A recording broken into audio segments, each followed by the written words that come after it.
हाँ, तो थोड़ा रिवीजन कर रहे हैं फर्स्ट वर्स से। सो मंगलाचरण में जैसे बताया गया, ओम पूर्णमद पूर्णम, कि कैसे साक्षात भगवान जो है वो कैसे पूर्ण पुरुषोत्तम है, पूरी तरह से पूर्ण है। और उनके जो अंश हैं वो कैसे आश्रित रूप से पूर्ण है, वो भी पूर्ण है लेकिन आश्रित रूप से पूर्ण है। और जो पूर्ण से निकलता है वो भी पूर्ण है। तो इस पहली पहले श्लोक में मंगलाचरण में पूर्णम की व्याख्या दी गई है कि भगवान कैसे पूर्ण है। उसके बाद फिर पहले श्लोक में बताया जाता है ईशावास्यमिदं सर्वम यत्किंचम जगत्याम यत्किंच जगत्याम जगत। तो उसमें बताया गया कैसे वो ही ईश्वर ने जो पूर्ण है, उन्होंने कैसे इस जगत में हर सृष्टि के लिए, हर उनकी जो सृष्टि है उनके लिए सब कुछ भाग रखा हुआ है, कुछ हिस्सा रखा हुआ है। तो जो उस हिस्से को, केवल वो उस हिस्से को ही का ही भोग करता है, तो वो एक्चुअली वो भगवान का भक्त है।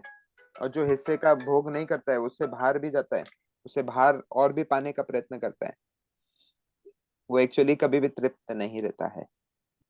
ये पहले श्लोक में बताया गया है। फिर दूसरे श्लोक में बताया गया है कि अ, जो इस जो पहले श्लोक की पहले श्लोक के अनुसार जी सकता है, तो वो कौन, वो क्या करता है? तो वो अगर उसको 100 साल भी दिए गए तो वो अच्छी तरह जी सकता है इस भौतिक जगत में। और जो उसके अनुसार नहीं जीता है, क्योंकि जो पहले श्लोक के अनुसार जीता है, उस जो पहले श्लोक में बताया गया है कि हमें ईशावास्यम के अनुसार जीना चाहिए, जो हमें हिस्सा दिया गया है, जो हमें भाग दिया गया है, तो उसी में हमें तृप्त रहना चाहिए। जो इस पहले श्लोक को अनुकरण करता है, तो वो एक्चुअली इस भौतिक जगत को परेशान नहीं करता है। भौतिक जगत जैसा है वैसा आराम से चलता रहता है, इसलिए वो जितने भी उसकी उम्र हो वो आराम से जी सकता है भौतिक जगत में। और इसके अलावा उस मनुष्य के पास कोई चारा भी नहीं। अगर वो इसके अनुकूल जाता है, विकूल जाता है, उसको फॉलो नहीं करता है पहले श्लोक को, तो वो क्या है, भौतिक सृष्टि को छेड़ रहा है। उसका जो भौतिक नेचर का जो वर्किंग है उसको छेड़ रहा है वो। तो इसलिए वो अच्छी तरह नहीं जी सकता है भौतिक जगत में। तो ऐसा हमारे दूसरे श्लोक में बताया गया है। तो वो जो है, जो मनुष्य पहले पहले श्लोक को फॉलो करता है, वो कर्म बंधन में कभी नहीं फंसता है, वो कर्म बंधन से बाहर रहता है, क्योंकि वो उसी में तृप्त है जो उसको दिया गया है। फिर तीसरे श्लोक में बताया गया है कि जो उसको फॉलो नहीं करता उसका क्या होता है। पहले श्लोक को जो फॉलो नहीं करता, तो उस मनुष्य का क्या होता है? जो पहले श्लोक को फॉलो नहीं करता उसको बोलते हैं आत्महा।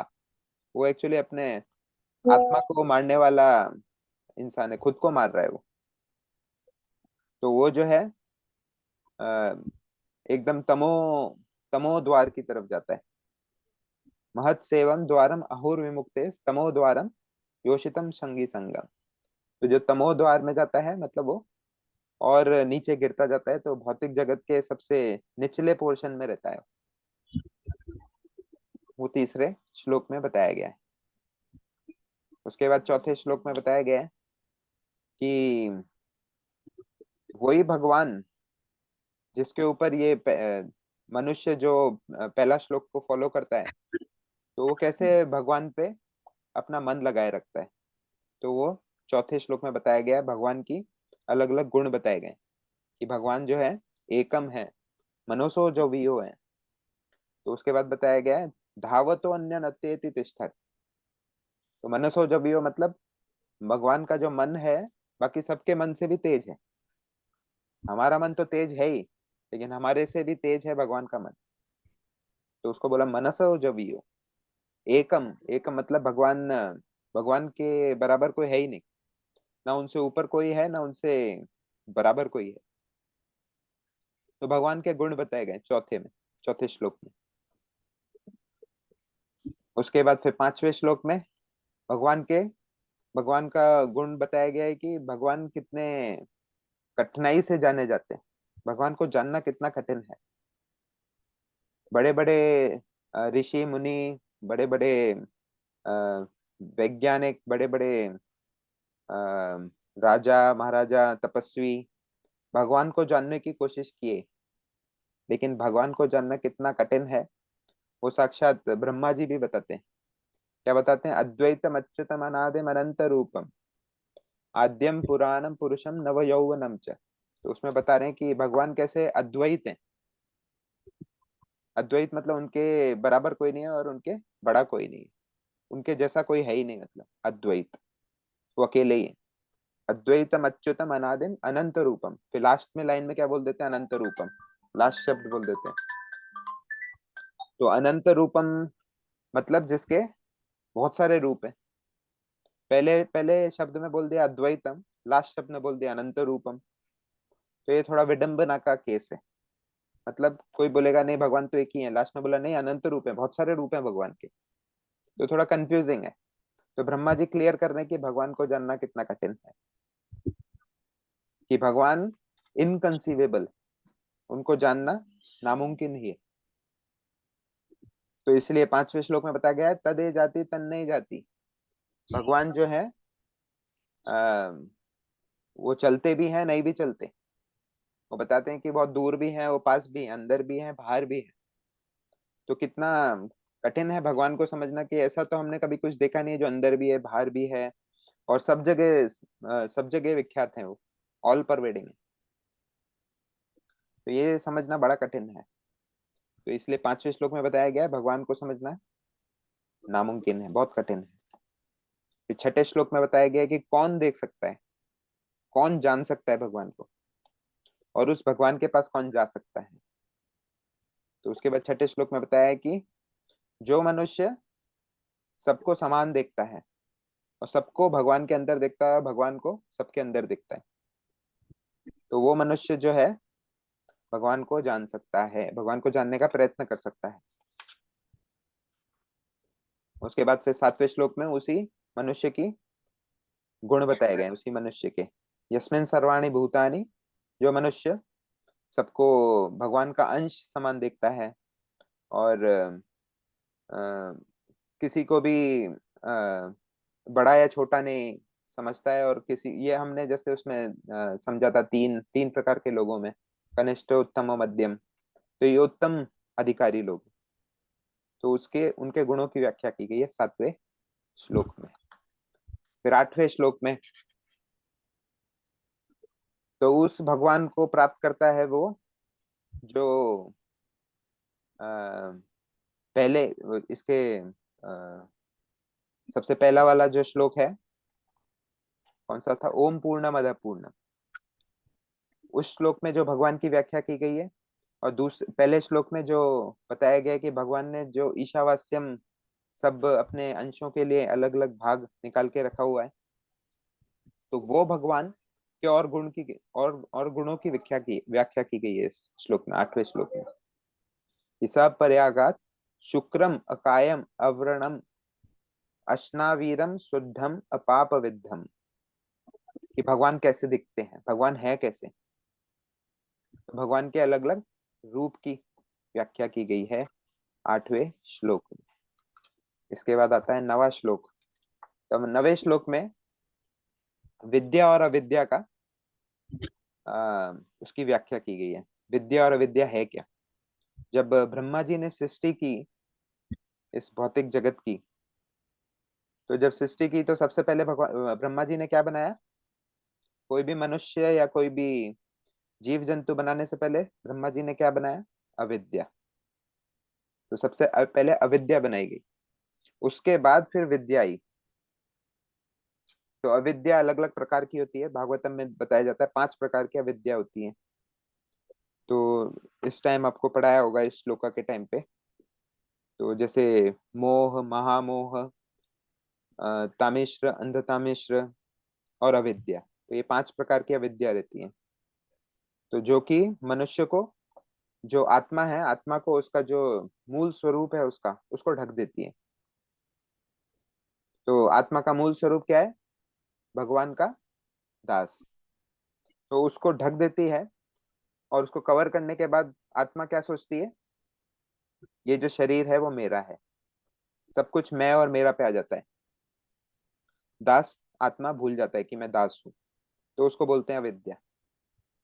और विद्या क्या है? जो अविद्या को दूर करती है वो है विद्या। तो जितने भी वेद, पुराण, शास्त्र हैं, वो सब क्या है? विद्या का प्रतीक है। तो वो बताया गया है 9वें श्लोक में। उसके बाद 10वां श्लोक बताया गया है कि जो जो विद्या का, विद्या और अविद्या के जो रिजल्ट हैं वो क्या है। तो उसमें बताया गया है कि जो विद्या का अनुकरण करता है उसको, दोनों का रिजल्ट जो है अलग अलग है। इसमें बताया गया है अन्या देवाहुर विद्यया अन्यदाहुर अविद्यया इति शुश्रुम धीरा नाम ये नस्तद विचिचक्षरे। तो जो अविद्या का पालन करता है वो वहीं पे रहता है जहाँ पे अविद्या का प्रकोप है, और विद्या का जो पालन करता है वो इस अविद्या से दूर हो जाता है, अविद्या से मुक्त हो जाता है। तो जैसे अविद्या क्या बोलेंगे हम, इस सेंस में बोलेंगे अविद्या की, अविद्या भौतिक जगत है और विद्या जो है आध्यात्मिक जगत है। तो इसका डिटेल और है, वो 10वें अध्याय 10वें श्लोक में बताया होगा। उसके बाद फिर 11वें श्लोक में बताया जाता है कि हम जैसे अभी भौतिक जगत में तो आ गए हैं, अभी भौतिक जगत में हमें इस शरीर के अंदर तो रहना ही है। ऐसा नहीं है कि हम शरीर के बाहर निकल के चले जाएंगे। अगर हमें पता चल गया कि हम अविद्या से ढके हुए हैं, तो हमें तो अविद्या और विद्या दोनों के साथ रहना पड़ेगा। तो उसको हम कैसे बैलेंस करेंगे वो बताया गया है 11वें श्लोक में। तो 11वें श्लोक में बताया है कैसे कर्म और ज्ञान से। अविद्या मतलब हम इस भौतिक जगत में रह के खूब प्रयत्न करते हैं अपने आप को खुश रहने का, और अपने दुख से दूर भागने का बहुत प्रयत्न करते हैं अविद्या में रह के। लेकिन जब विद्या आती है तो हमें पता चलता है कि हम इससे भाग ही नहीं सकते अविद्या से, क्योंकि हम अविद्या के ही सृष्टि में रह रहे हैं। ये जो सृष्टि है ये अविद्या की ही सृष्टि है, और उसी सृष्टि के अंदर है, तो हम उससे कैसे भाग सकते हैं। तो उसको कैसे बैलेंस करना है वो बताया गया है 11वें श्लोक में। फिर आता है 12वां श्लोक। 12वें श्लोक में बताया गया है संभूति और असंभूति। संभूति वो है जो अ, स्वतंत्र रूप से रह सकती है। स्वतंत्र, सबसे पूर्ण रूप से स्वतंत्र कौन है? भगवान स्वयं। तो वो भी एक संभूति कहलाता है।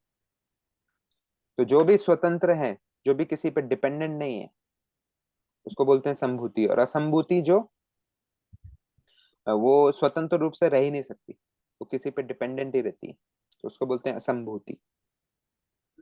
तो जो भगवान ने जो भी सृष्टि की है इस भौतिक जगत में, वो सब क्या है? असंभूति। और जो भी इस भौतिक सृष्टि से अलग है, परे है, वो है संभूति।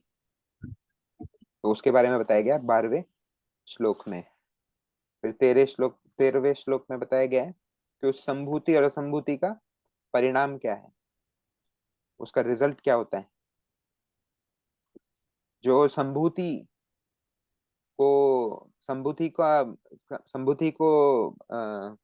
की प्रार्थना करता है, उसकी अर्चना करता है, तो वो एक्चुअली संभूति के लोक में जाता है, आध्यात्मिक जगत में जाता है। और जो असंभूति में अटका रहता है, उलझा रहता है, वो इधर ही असंभूति में रह जाता है, भौतिक जगत में ही रह जाता है। 13वें श्लोक में बताया गया है ये। तो संभूति और असंभूति को जानना बहुत जरूरी है, क्योंकि 14वां श्लोक भी उसी पर आधारित है। संभूति और असंभूति होता क्या है एक्चुअली। तो पहले इस 14वां श्लोक अभी स्टार्ट करेंगे। मैं एक बार स्क्रीन शेयर करता हूँ।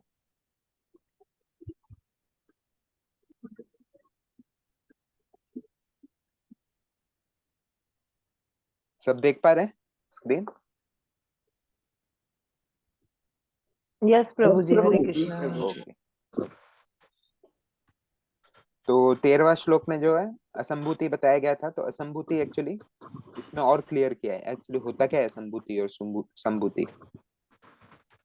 तो और जो ये 14वां श्लोक है वो एक्चुअली 11वें श्लोक से थोड़ा मिलता जुलता है, क्योंकि 11वें श्लोक में क्या बताया गया है? विद्या और अविद्या के बारे में। तो अगर हम बाहरी दृष्टि से देखें तो दोनों सेम है, लेकिन अगर डीप में जाएंगे तो और डिफरेंस है दोनों में। तो हम अब आज देखेंगे क्या है संभूति असंभूति। तो 14वां श्लोक देखते हैं।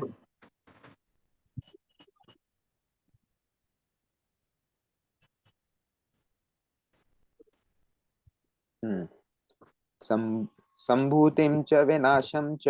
सब लोग मेरे बाद में दोहरा सकते हैं। संभूतिं च संभूतिं च विनाशं विनाशं च च संभूतिम च विनाशम च सम्भूतिं च संभूतिं च विनाशं च विनाशं च यस्तद्वेदो भयं सः। यस्तद्वेदो यस्तद्वेदो भयं भयं सः सः यस्तद्वेदो भयं सः यस्तद्वेदो यस्तद्वेदो भयं भयं सः विनाशेन मृत्युं तीर्त्वा विनाशेन मृत्युं मृत्युं तीर्त्वा तीर्त्वा विनाशेन मृत्युं तीर्त्वा विनाशेन मृत्युं मृत्युं तीर्त्वा तीर्त्वा सम्भूत्यामृतमश्नुते। सम्भूत्यामृतमश्नुते। सम्भूतामृतमश्नुते सम्भूत्यामृतमश्नुते। सम्भूत्यामृतमश्नुते। अमृतमश्नुते। हाँ, तो अभी अगर किसी के पास हिंदी ईशोपनिषद है तो इसका अनुवाद एक बार पढ़ सकते हैं तो पढ़िए। यस प्रभु जी है। यस, पढ़िए माता जी। हिंदी अनुवाद धीरे धीरे पढ़िए। मनुष्य को चाहिए कि वह पूर्ण पुरुषोत्तम भगवान श्री कृष्ण तथा उनके दिव्य नाम, रूप, गुणों तथा लीलाओं के साथ ही साथ अस्थाई देवताओं, मनुष्यों तथा पशुओं से युक्त नश्वर भौतिक सृष्टि को भली भांति जान ले। जब मनुष्य इन्हें जान लेता है तो वह मृत्यु एवं अनित्य दृश्य जगत को पार कर लेता है और भगवान के शाश्वत राज्य में आनंद तथा ज्ञान से युक्त शाश्वत जीवन भोगता है। हरे कृष्णा प्रभु जी। धन्यवाद माता जी। तो इसमें बताया गया संभूतिम च। संभूतिम मतलब जो भगवान का नाम, गुण, रूप और लीला, वो है संभूति। और उसके बाद बताया गया विनाशम। विनाशम च। विनाशम मतलब जो इस भौतिक जगत की सृष्टि है, जैसे देवता, मनुष्य, जानवर, तो ये सब जो है विनाशम है। ये इसको असंभूति भी बोलते हैं। ये विनाशम जो है उसका सिमिलर वर्ड है असंभूति का। तो संभूति च विनाशम च। तो च मतलब दोनों ही। संभूतिम च विनाशम च यस्तद वेदो भयम सह।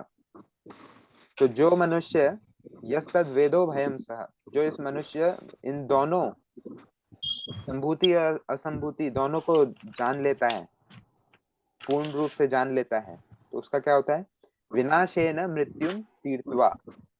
तो वो जो है मृत्यु और इस भौतिक जगत से पार हो जाता है। संभूत्यामृतम अश्नुते, और शाश्वत शाश्वत जगत में पहुंच जाता है। तो वहां पे वो ज्ञान और आनंद का पूर्ण रूप से आनंद उसका एक्सपीरियंस कर पाता है। तो इस श्लोक का अर्थ है ये। तो ऐसे ही सेम जो है 11वें श्लोक में भी था, विद्या च विद्याम च यस। जो विद्या और अविद्या को ज्ञात कर लेता है वही इस एक्चुअली भौतिक जगत से परे हो सकता है। तो इसलिए उस श्लोक में बताया गया था कि कैसे विद्या और अविद्या को हम मोल कर सकते हैं, बैलेंस कर सकते हैं। उसी प्रकार संभूति और असंभूति को कैसे हम बैलेंस कर सकते हैं, इस श्लोक में बताया गया है। हरे कृष्णा प्रभु जी, धन्यवाद सुनो। यस, धन्यवाद प्रभु जी, संभूति असंभूति और विद्या विद्या वो सेम है क्या? हाँ, बताया बाहरी रूप से दोनों सेम है, लेकिन अभी हम उसके डिटेल में जाएंगे तो हमें पता चलेगा दोनों थोड़ा सा डिफरेंस है। क्योंकि उसमें जो हम विद्या और अविद्या हम पढ़ रहे थे, तो विद्या को हम बोलते हैं ज्ञान और अविद्या को हम बोलते हैं कर्म, है ना। तो उन दोनों को अगर हमें ज्ञान और कर्म दोनों से परे जाना है तो हमें उसको ज्ञात होना जरूरी है, उसका ज्ञान होना जरूरी है। तो वो हमें 11वें श्लोक में बताया था। लेकिन अभी इधर हम बता रहे हैं जो भगवान की सृष्टि है, भगवान की सृष्टि दो प्रकार की है, वो हम आगे पढ़ेंगे अभी। एक परा प्रकृति और अपरा प्रकृति। परा प्रकृति मतलब जिसमें अभी हम हैं, भौतिक तो वो है असंभूति। और अपरा प्रकृति मतलब जो इस भौतिक जगत से परे है। आध्यात्मिक तो वो है आध्यात्मिक आध्या- जगत, तो उसको बोलते हैं संभूति। तो अभी नेक्स्ट श्लोक में जाते हैं, इसके नेक्स्ट पेज में। तो इसके अनुवाद में जैसा बताया गया है कि अमृतमय जीवन भक्ति से पा सकते हैं वैज्ञानिक या तत्कालीन कार्य से नहीं। तो इसमें बताया गया है कि संभूति क्या क्या है। जो भी भौतिक वस्तु हम इस भौतिक जगत में अगर हम भगवान की सेवा के लिए यूज कर रहे हैं, तो वो क्या संभूति कहलाती है। केवल भौतिक जगत से बाहर की चीज संभूति नहीं है, भौतिक जगत में भी अगर हम भगवान के लिए कुछ सेवा के लिए अगर कुछ वस्तु यूज कर रहे हैं, का उसका प्रयोग कर रहे हैं, तो वो क्या संभूति है। और असंभूति जो हम भगवान की सेवा के लिए प्रयोग नहीं कर रहे, वो सब है असंभूति। एक दूसरा तरीका है समझने का इसका। तो इसमें जैसे बताया गया है श्लोक में हाँ, विनाशेन मृत्युम तीर्थवा, तीसरी लाइन। तो वो क्या करता है, मनुष्य मृत्यु और विनाश से दूर भाग जाता है, उससे परे हो जाता है। तो इसके हम देखेंगे कैसे मृत्यु की समस्या का समाधान क्या है, तो कैसे लोग जो है इसकी समस्या का समाधान ढूंढते हैं, किस प्रकार से ढूंढते हैं। तो कई लोग हैं जो चाहते हैं कि जन्म मृत्यु जरा और व्याधि का जो समाधान है हम एक्चुअली इसी भौतिक जगत में ही निकाल लेंगे, इस भौतिक जगत में ही रह के भी हम इनसे परे हो जाएंगे, ऐसा कई लोग सोचते हैं। तो वो मृत्यु की समस्या का समाधान अलग प्रकार से निकालने का प्रयत्न कर रहे हैं। और कई मनुष्य हैं, कई भक्तगण हैं, वो सोचते हैं कि एक्चुअली ये तो प्रकृति का नियम है, नियम का उल्लंघन कैसे हो सकता है प्रकृति में रह के। तो वो अलग प्रकार से इस मृत्यु का समाधान करते हैं। तो अभी हम देखेंगे उस प्रकार के लोग जो मृत्यु का समाधान भौतिक जगत में रह के, भौतिक सृष्टि के जितने भी आइटम्स हैं उसको यूज करके करते हैं। तो वो है वैज्ञानिक लोग। तो वो क्या गलत प्रयत्न कर रहे हैं और विफलता मिलती है उनको हमेशा। तो ये प्रयत्न कर रहे हैं वैज्ञानिक, समाज सेवक और मायावादी लोग भी। तीन प्रकार के लोग हैं, वैज्ञानिक, समाज सेवक और मायावादी। तो वैज्ञानिक लोग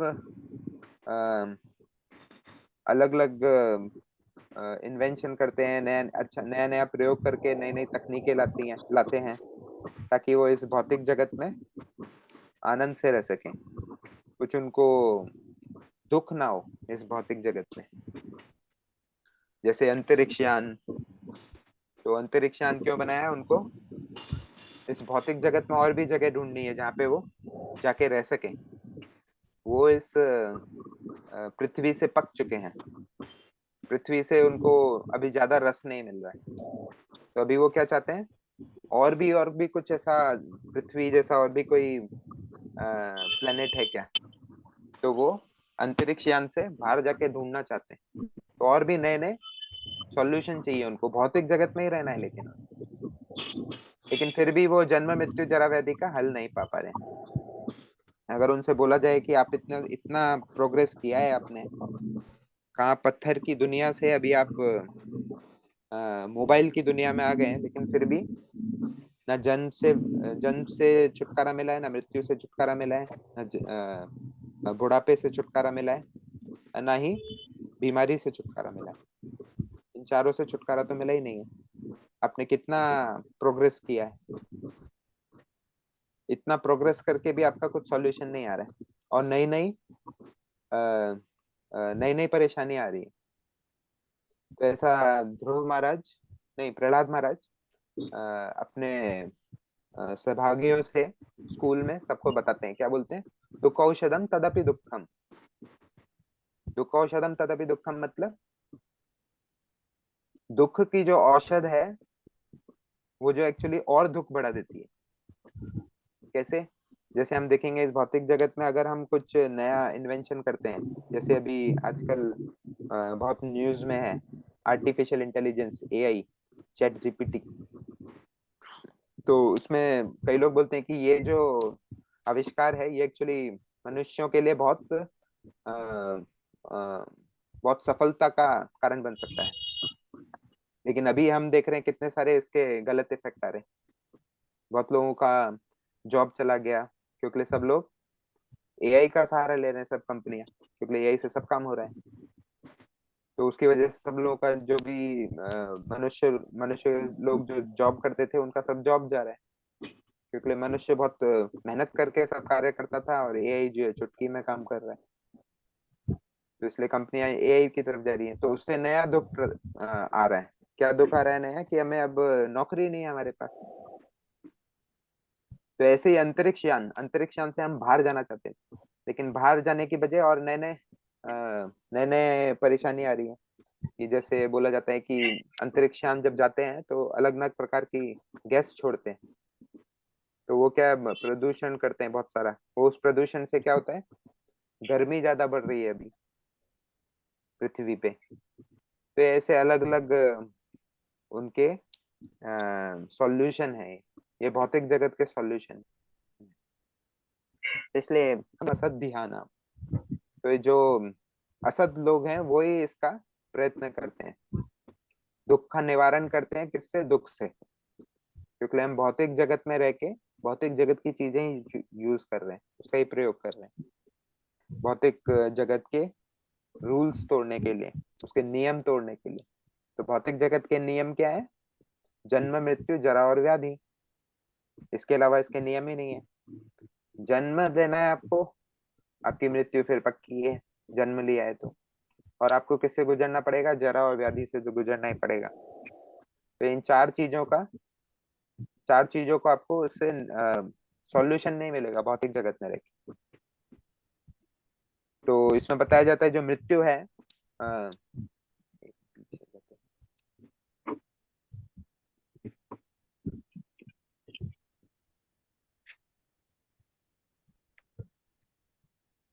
हाँ, भौतिक जगत में बताया जाता है 11वें स्कंद में एक्चुअली कृष्णा बताते हैं कि ये मृत्यु है क्या चीज। एक्चुअली मृत्यु किसी को पसंद नहीं है,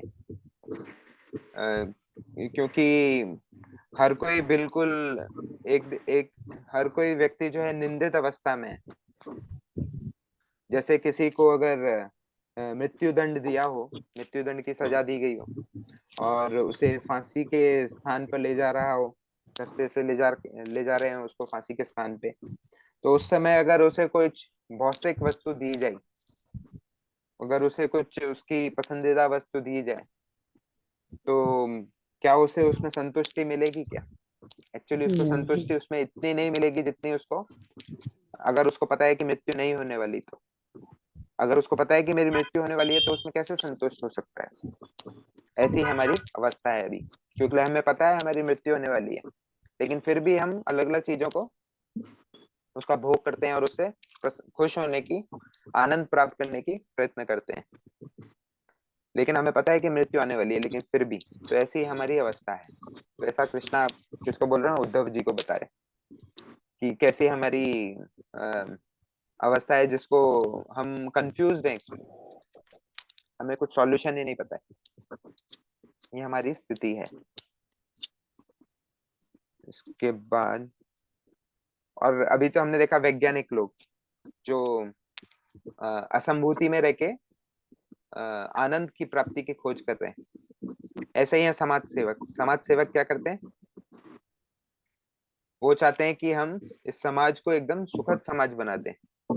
सुखद समाज कैसे बनाएंगे? जो भी दुखी लोग हैं, जितने भी दुख हैं, जैसे अगर व्याधि है तो उसके लिए हम अस्पताल खोलेंगे। अगर मृत्यु है तो मृत्यु होने से पहले बुढ़ापे के लिए हम हॉस्पिस खोलेंगे। और अच्छा जीवन जीने के लिए बच्चा जब जन्म लेता है तो उसका अच्छा एजुकेशन और उसके जीवन के लिए हम नए नए स्कूल खोलेंगे, कॉलेज खोलेंगे।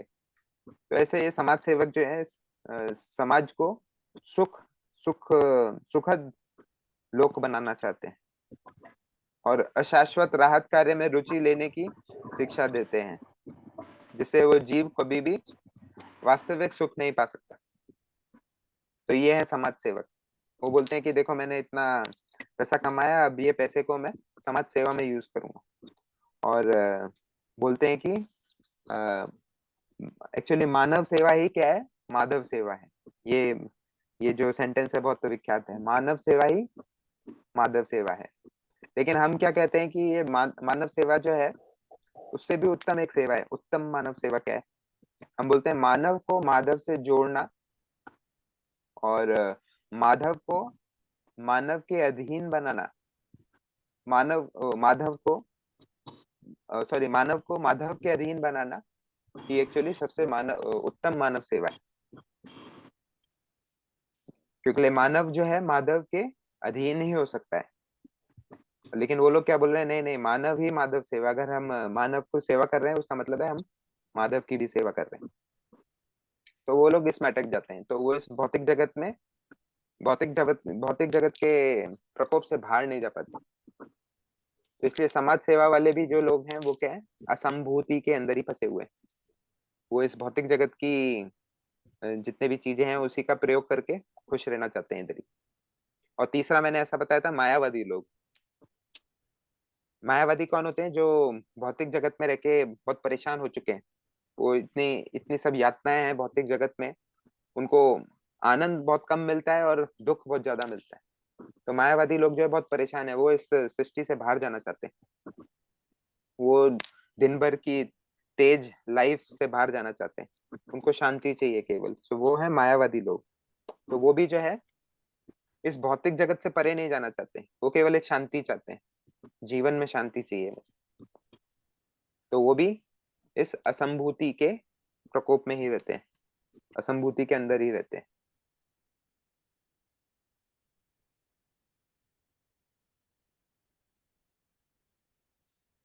तो प्रकृति की विनाशकारी शक्ति का सामना करते सार्वजनिक तथा अर्ध सरकारी संस्थाएं चलाते हैं, पर नहीं जानते दुर्जय प्रकृति को कैसे शांत किया जाए।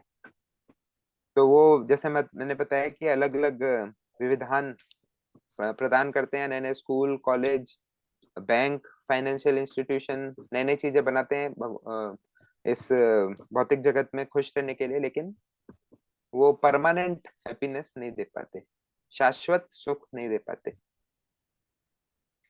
और वो गीता का भी अलग अलग तात्पर्य निकालते हैं कि नहीं नहीं, भगवान ने गीता इसलिए बोला है, ये जो श्लोक बोला है इसका अर्थ ये है। तो उनका तात्पर्य कैसा रहता है, वो कैसे अपने जीवन को सुखी रख सकें, कैसे अपने उनका जो डेली लाइफ है उसको उसको चेंज ना करें। तो उस गीता को उसके अकॉर्डिंग तात्पर्य देते हैं। गीता का जो श्लोक है उसका अर्थ ही चेंज कर देते हैं। तो ये है समाज सेवक लोग। क्योंकि इसमें ये जो श्लोक है, 14वां जो श्लोक है, एक्चुअली प्रभुपाद ने जो तात्पर्य लिखा है इस श्लोक में, वो एक्चुअली 8वें अध्याय से, भगवत गीता के 8वें अध्याय में 15वें श्लोक से लेके 22वें श्लोक तक का क्या बोलते हैं, सारांश है इस श्लोक में। 8.15 से 8.22 तक। जैसे 8.15 में क्या बताया गया है, दुखालयम अशाश्वतम। ये जो भौतिक जगत है ये क्या है, दुखालयम अशाश्वतम है। यहाँ पे दुख जो है कांस्टेंट है, हमेशा चलता रहता है, बिना रुके चलता रहता है। दुखालयम अशाश्वतम। उसके बाद 16वें लोक में बोला है कौन कौन इस दुखालयम अशाश्वतम से पीड़ित है। वो 16 श्लोक में बताया, क्या बताया, अब्रह्मा भुवनालोका पुनरावर्ती न अर्जुन। तो उसमें बताया अब्रह्मा भुवनालोका, ब्रह्मा से लेके इस भौतिक जगत के कीट पतंगा, चींटी, सब लोग इस भौतिक जगत में ताड़ित हैं, इस दुखालय शाश्वतम से गुजर रहे हैं।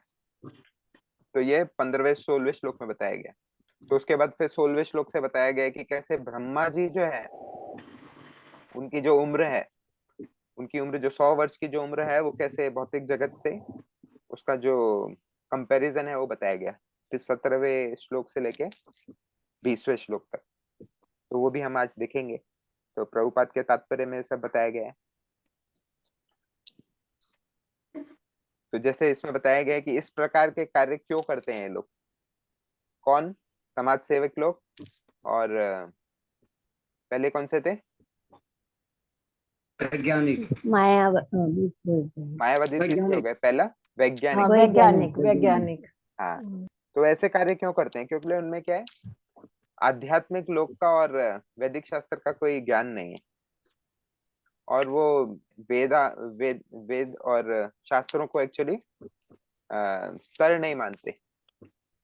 वो एक्चुअली उसको बोलते हैं कि ये ठोस सबूत नहीं है इस वैदिक शास्त्रों में। वो बोलते हैं कि वैदिक शास्त्र भी एक्चुअली मनुष्य ने लिखा है, क्योंकि मनुष्य के अंदर 4 कमियां हैं, तो वो 4 कमियां उस मनुष्य में भी है जिसने ये वेद लिखे हैं। तो व्यास देव को क्या बोलते हैं, वो भी एक साधारण मनुष्य है, तो इसलिए वो वेद को एक्सेप्ट ही नहीं करते। वेद को बोलते हैं वो एक साधारण मनुष्य के द्वारा रचित है। जैसे हम कोई नोवेल या कुछ फिलोसफी की किताब लिख देते हैं, तो वो बोलते हैं कि वैसे ही उन्होंने लिख दिया है, तो इसलिए व्यासदेव को वो साधारण मनुष्य मानते हैं, तो इसलिए वो वेद को एक्सेप्ट ही नहीं करते, तो इसलिए इस प्रकार के कार्य करते हैं वो। तो ये उसका कारण है। तो उसके बाद बोलते हैं उनके प्रयत्न क्यों विफल होते हैं। जैसा हमने बताया क्यों प्रयत्न विफल होते हैं, क्योंकि ये जो भौतिक जगत है वो जो कालम शाश्वतम, जो इसकी प्रॉपर्टी है भौतिक जगत की, उसको चेंज नहीं कर सकते। नमक का जो गुण है नमकीन रहना, उसको आप चेंज नहीं कर सकते भौतिक जगत में। जैसे चीनी की जो प्रकृति है वो स्वादिष्ट रहने की, मीठा रहने की, तो उसको आप चेंज नहीं कर सकते। तो इसलिए बताया गया मनुष्य को दोनों संभूति तथा भौतिक जगत को जानना चाहिए। केवल भौतिक सृष्टि जो विनाशी है उसे जानकर लाभ नहीं मिलता। तो कई लोग बोलेंगे नहीं नहीं, केवल मेरे को तो केवल पैसे वाला बनना है और खूब जाना माना इंसान बनना है, तो वो मैं केवल भौतिक जगत में रह के सब कुछ करूंगा, केवल असंभूति में तृप्त रहूंगा। लेकिन इसमें बताया गया नहीं नहीं, मनुष्य को दोनों चीज जानना जरूरी है, संभूति और असंभूति। उसको ये भी जानना चाहिए कि असंभूति के बाहर भी कुछ है, असंभूति के परे भी कुछ है, तो उसको बोलते हैं आध्यात्मिक जगत। और भगवान से संबंधित जो भी चीजें हैं वो सब भी क्या है, संभूति। तो वो दोनों जानना जरूरी है। अगर वो दोनों जानता है तो वो इस भौतिक जगत के परे जा सकता है, इस श्लोका में बताते हैं। तो केवल अस्पताल खोलना, अस्पताल खोल के कोई विनाश से नहीं बच सकता है, उसके बाद भी मृत्यु आती है बहुत सारी, उसके बाद भी बहुत सारी बीमारियां आती है। तो ये जो सॉल्यूशन नहीं है, अस्पताल, स्कूल, कॉलेज और अर्थव्यवस्था के लिए बैंक, ये सब क्या है, सॉल्यूशन नहीं है। ये केवल फैसिलिटीज हैं इस भौतिक जगत में जीने के। तो भौतिक जगत में वैज्ञानिक क्या, एक्चुअली जितने भी प्रोग्रेस हुआ है, तकनीकियों में जितना भी प्रोग्रेस हुआ है, टेक्नोलॉजी में जितना भी प्रोग्रेस हुआ है, वो सब क्या है, केवल हमारी जो मेहनत है उसको कैसे हम कम कर सकें, ये इसका गोल है साइंस का। जो विज्ञान का जो गोल है कि हम कैसे अपनी मेहनत को और जितना हम प्रयत्न करते हैं उसको कम से कम कर सकें और आसानी से हमें रिजल्ट मिल जाए। तो अभी हम देखते हैं कैसे पहले कोई मनुष्य एक जगह से दूसरी जगह जाना होता था, तो फिर कैसे वो पैदल चल के या फिर अलग अलग जानवरों की हेल्प लेके जाता था। लेकिन अभी गाड़ी से क्या इमीडिएटली चला जाता है, कहीं से भी कहीं पे पहुंच जाता है। और ये मतलब ये जाने का तरीका आसान हो गया है। और उसके बाद किसी से बात करने के लिए एक जगह से दूसरी जगह अगर कुछ बात करना है तो फिर लेटर या टेलीग्राम भेजना पड़ता था, लेकिन अभी फोन से ही हो जाता है बात। तो ऐसा जो प्रोग्रेस है, टेक्नोलॉजी जो प्रोग्रेस है वो किस तरफ जा रही है, विज्ञान की जो टेक्नोलॉजी प्रोग्रेस है वो जा रही है आराम की तरफ। लोगों को क्या चाहिए, आराम, प्रयत्न नहीं करना है उनको, एक जगह बैठ के सब कुछ हो जाना चाहिए। आजकल सब्जी सब्जी लेने भी नहीं जाना पड़ता, सब कुछ ऑनलाइन हो जाता है, कोई ना कोई देने आ जाता है आपको। तो ये सब क्या है, हमारा आराम की तरफ प्रयत्न चल रहा है विज्ञान का। लेकिन विज्ञान का प्रयत्न किस तरफ होना चाहिए? ये चार जो व्यवधान है हमारे जीवन में, उससे दूर होने के लिए। लेकिन विज्ञान का जितना भी यूज हो रहा है वो किसके लिए हो रहा है? आराम पाने के लिए, कैसे हम अपने जीवन को विफल कर सकें। तो ये है वैज्ञानिक और समाज सेवक और जो मायावादी लोग हैं, जिनको शांति चाहिए जीवन से, उनको ना भौतिक जगत से मतलब है ना आध्यात्मिक जगत से मतलब। वो दोनों से परे जाके शांत रहना चाहते हैं, तो वो जाते हैं केवल ब्रह्मलोक में। तो ये है इन तीन प्रकार के लोगों का अ, असंभूति में आवरण। तो ये लोग जो है मृत्यु लोक है, जिसे हम सब जानते हैं। इस मृत्यु लोक में 6 परिवर्तन से परे कोई नहीं जा सकता है।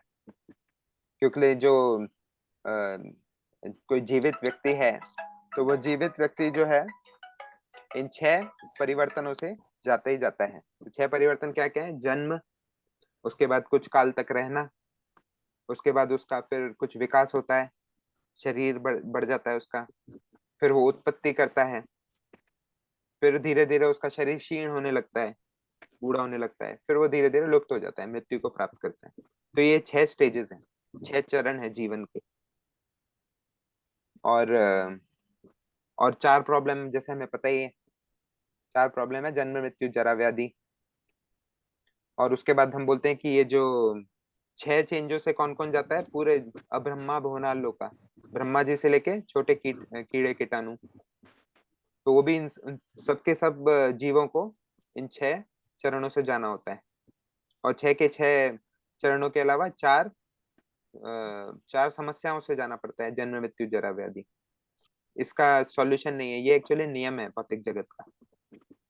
और जितने भी जीव हैं, ब्रह्मा से लेके चींटी तक, ये सब क्या चाहते हैं? अधिकार जमाना चाहते हैं। सबको कंट्रोलरशिप चाहिए, नियंत्रण चाहिए। सब चाहते हैं कि मैं कुछ नियंत्रित कर सकूं। लेकिन ब्रह्मा से लेकर कीट पतंगे, चींटी, सब अवस्थाओं में सब नियंत्रण की इच्छा करते हैं, लेकिन अलग अलग प्रयत्नों में। समान धारणाएं है, लेकिन सबका जीवन जो है, सबका जीवन काल एक्चुअली अलग अलग है। तो ऐसे ऐसी प्राप्ति करने के लिए क्या होता है? सबको जब तक उनको नियंत्रण करने की भावनाएं रहती है मन में, तब तक उन्हें क्या है? पुनर्जन्म लेना ही पड़ता है। सबको एक्चुअली प्रकृति का नियम पालन करना ही पड़ता है। जन्म मृत्यु से गुजरना ही पड़ता है। जैसे अगर कोई मनुष्य है, जैसे मनुष्य छोड़ो, अगर मुझे ही कोई अगर एक कार देता है, नई मर्सिडीज कार देता है, और मुझे बोलता है कि आपको मैं ये कार देता हूँ 2.5 घंटे के लिए, और आपको जाना है मुंबई से पूना, तो मैं मुंबई से पूना मेरे को पहुंचना पड़ेगा, क्योंकि मेरे पास जो है 2.5 घंटे के लिए ही गाड़ी है। अगर इनकेस मैं पूना नहीं पहुंच पाया और रास्ते में ही मेरे को उतरना पड़ा, क्योंकि उस समय 2.5 घंटा खत्म हो जाता है, तो मुझे क्या करना पड़ेगा? वो गाड़ी चेंज करके मेरे को दूसरी गाड़ी लेनी पड़ेगी। तो ऐसे ही हमारा जीवन है। तो हमारी जो इच्छाएं हैं, अधिकार जमाने की जो इच्छाएं हैं, हम क्या कुछ नियंत्रण चाहते हैं इस भौतिक जगत में। तो वो नियंत्रण करने की जो धारणाएं हैं, अगर वो अभी भी बनी रहती है हमारे शरीर में, तो हमें दूसरा गाड़ी लेना ही पड़ता है, दूसरा शरीर लेना ही पड़ता है। अगर मुझे मुंबई से पुणे जैसे जाना था, तो अगर मैं बीच में रुक रुक के, बीच में मैं उतर के अगर कुछ खाने पीने लग जाता हूँ, कुछ पिक्चर विक्चर देखने लग जाता हूँ, और ऐसे टाइम पास करता हूँ, 2.5 घंटा पूरा ऐसे ही निकाल देता हूँ, और मुंबई से पूना पहुंच ही नहीं पाता, तो मुझे कितने सारे जन्म लेने पड़ेंगे पूना पहुंचने के लिए, कितनी सारी गाड़ियां चेंज करनी पड़ेंगी।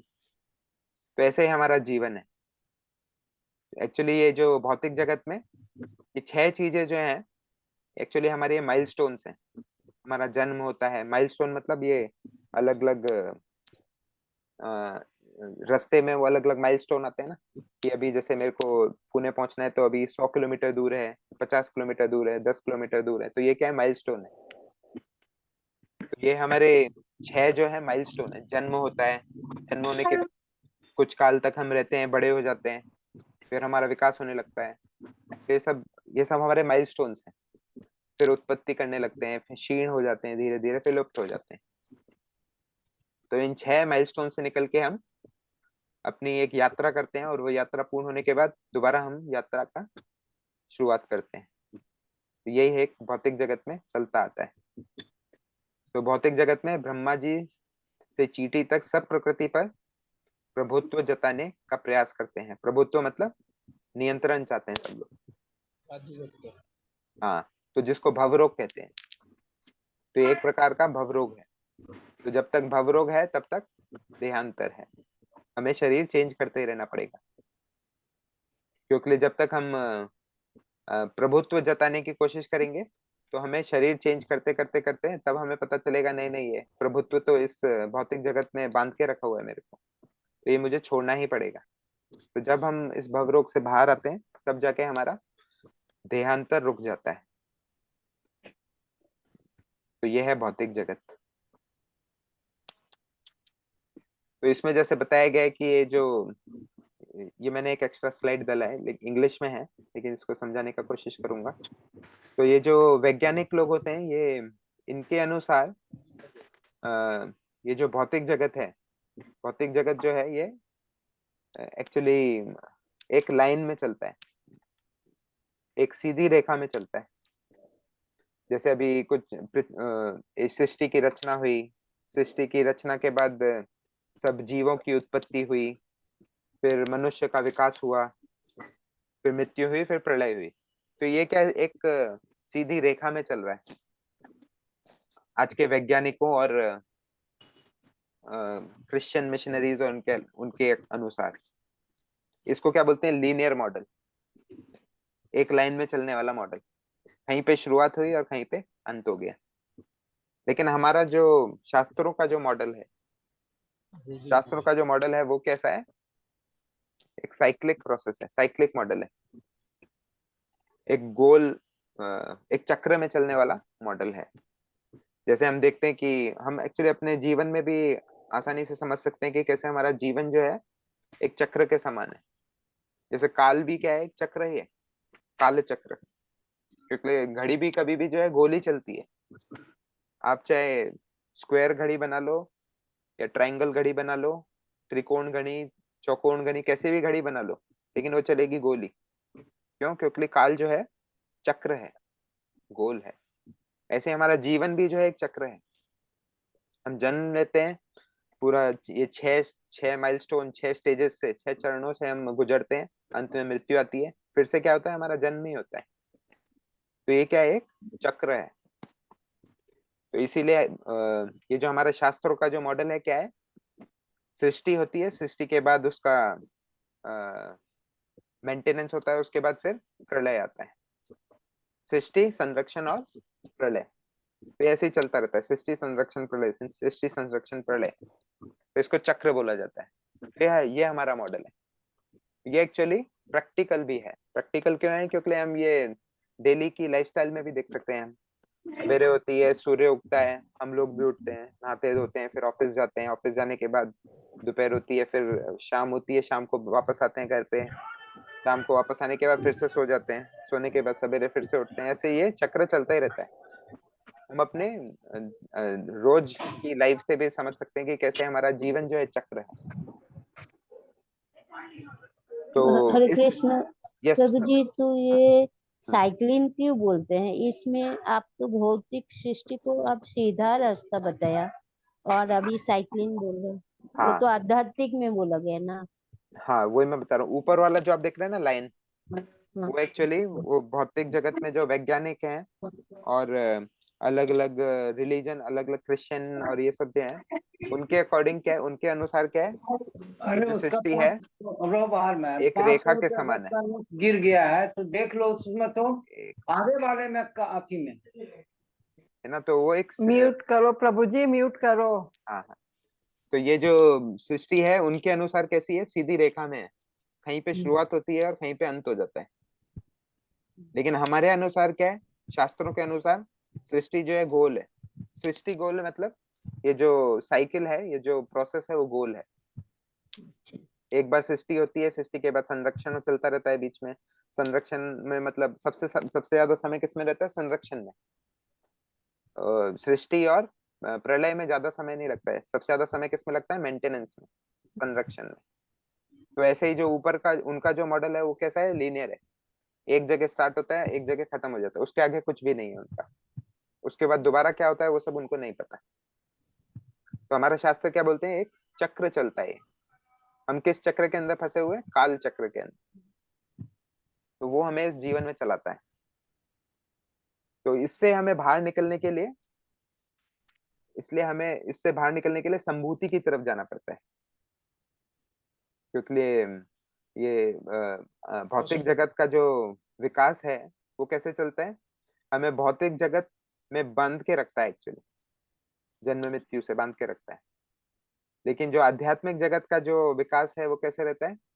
ये अस्थाई से हम स्थायी रूप में पहुंच जाते हैं। हम अस्थाई और स्थायी रूप में पहुंचना मतलब हमारे अपने जीवन का लक्ष्य ज्ञात करना। जैसे गाय जो है हमेशा घास खाती रहती है, तो कभी भी उसके मन में ये नहीं आएगा कि मैं आज थोड़ा मसाला डाल के गाय वो घास खाती हूँ। क्यों नहीं आएगा? क्योंकि लिए उसका उसकी जो चेतना है वो उसी में संतुष्ट है। लेकिन मनुष्य की जो चेतना है वो इतनी विकसित है कि वो एक्चुअली आध्यात्मिक की तरफ मुड़ के देख सकता है, आध्यात्मिक जगत की तरफ मुड़ के देख सकता है। तो इसीलिए जो मनुष्य है उसको अगर इस भौतिक सृष्टि से बाहर आना है तो उसको क्या समझना चाहिए कि हम अभी क्या है, किसी चक्र के अंदर फंसे हुए हैं। उससे बाहर आने के लिए हमें किसका सहारा लेना पड़ेगा? इन शास्त्र शास्त्रों का। का सहारा लेना पड़ेगा। तो इसमें बताया गया है संभूति। अभी हम संभूति के बारे में देखेंगे। अभी तक हमने असंभूति देखा, कैसे वैज्ञानिक और समाज सेविक और मायावादी लोग कैसे वो इस भौतिक जगत में ही रहना चाहते हैं, उसी को एक सुखदायी सुखद सृष्टि बनाना, सुखद अवस्था में रहना चाहते हैं वहीं पे। तो अभी हम देखेंगे संभूति, हम कैसे सफल बने इस संभूति में। तो इसमें संभूति में पहली लाइन में, इस श्लोका की पहली लाइन में बताया गया है, जब कृष्ण के नाम रूप गुण लीला के साथ हम शाश्वत सृष्टि को भी जानकर अनित्य जगत को पार कर भगवत धाम में शाश्वत आनंद तथा ज्ञान में शाश्वत जीवन भोग सकते हैं। तो इसमें बताया गया है कि इस भौतिक जगत के परे भी एक जगत है जिसका नाम है आध्यात्मिक जगत। वहां पे सब कुछ शाश्वत है, आनंद भी शाश्वत है, ज्ञान भी शाश्वत है, सब कुछ शाश्वत है, इटर्नल है।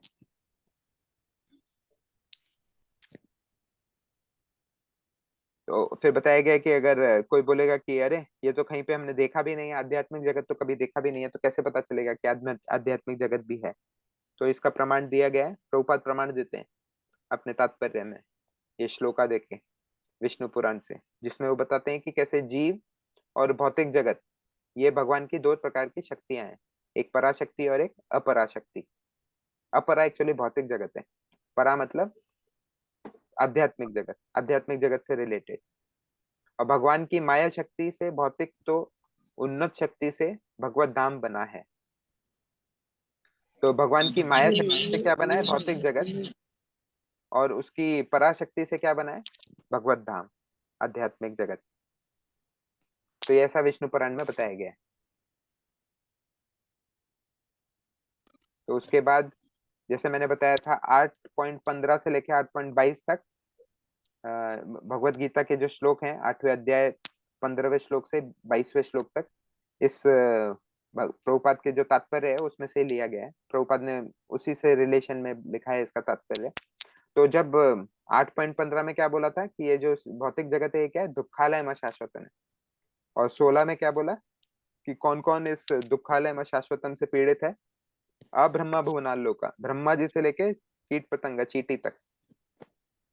और उसके बाद फिर बताते हैं ब्रह्मा जी का जो लाइफ कितना बड़ा है। ब्रह्मा जी का लाइफ और हमारा लाइफ से कंपैरिजन करते हैं फिर 8.17 से लेके 8.19 तक। फिर 20 में बताते हैं कि कैसे दो प्रकार की शक्ति है, परस्तस्मात् तो भावोन्यो व्यक्तो व्यक्तात् सनातनः यश सर्वेषु भूतेषु नत्स्यसु न विनश्यति। तो उसमें बता रहे हैं कि कैसे एक अव्यक्त है और एक व्यक्त है। एक जो हम भौतिक जगत में वो व्यक्त है, और अव्यक्त क्या है? जो परा प्रकृति है, जो आध्यात्मिक जगत है, जो हमें दिखता नहीं है अभी। ये दो प्रकार के जगत हैं। तो इस 8.20 में बताया गया है कृष्णा ने भगवत गीता में। तो उसके बाद बताते हैं भौतिक लोक के एक्चुअली 3 भाग हैं। जैसे हम बोलते हैं ना ओम भूर्भुवः, ओम भूर्भुवः स्वहा। तो तीन तीन भाग में डिवाइड किया गया है भौतिक जगत को। एक ऊपर का भाग, एक बीच का भाग और एक निम्न भाग। तो ये सब जो है ब्रह्मा जी के जीवन काल तक रहते हैं, उसके बाद सब नष्ट हो जाते हैं। नष्ट होने के बाद फिर से दोबारा होता है इनका सृष्टि, फिर से संरक्षण होता है, फिर से प्रलय हो जाता है। ऐसा साइकिल चलता ही रहता है। पर कुछ निम्न लोक ब्रह्मा जी के दिन के समाप्ति से नष्ट होते हैं, दूसरे दिन फिर रचना होती है, जैसा मैंने अभी बताया। तो अभी हम क्या ब्रह्मा जी के जीवन का भी कंपैरिजन करेंगे इस स्लाइड के बाद। तो इसमें क्या बताया गया है, जो ऊपर के लोक हैं, जैसे सत्यलोक, फिर जन तप महर, फिर स्वर्ग लोक, ये सब जो ऊपर के लोक हैं, उसमें जो 12,000 वर्ष में, ऊर्ध्व लोक के 12,000 वर्ष में पृथ्वी के 4 युग हो जाते हैं। और अभी इधर पढ़ लेते हैं, फिर आगे की स्लाइड में हम उसका डिटेल देखेंगे। फिर उसका 1,000 गुना ब्रह्मा जी का एक दिन और उतना ही समय ही रात है। और ऐसे 100 वर्ष ब्रह्मा जी जीते हैं। तो जब उनका अंत है, अंत में सब सृष्टि विनष्ट होती है, और तब सब जीव अप्रकट या अव्यक्त कहलाते हैं। तो इसके बाद नेक्स्ट स्लाइड में मैंने एक पिक्चर लिया है, तो इसमें पूरा क्लियर है। तो इसमें क्या बताया गया है, सबसे ऊपर वाली जो लाइन है, ब्रह्मा जी का जीवन बताया गया है। तो ब्रह्मा जी का जीवन जो उसमें लिखा है 311 ट्रिलियन ईयर्स, और एक ब्रैकेट में लिखा है 36,000 कल्प। इतने इतने दिनों तक जीते हैं ब्रह्मा जी, उनका इतना जीवन है। 36,000 कल्प मतलब 36,000 दिन ब्रह्मा जी के।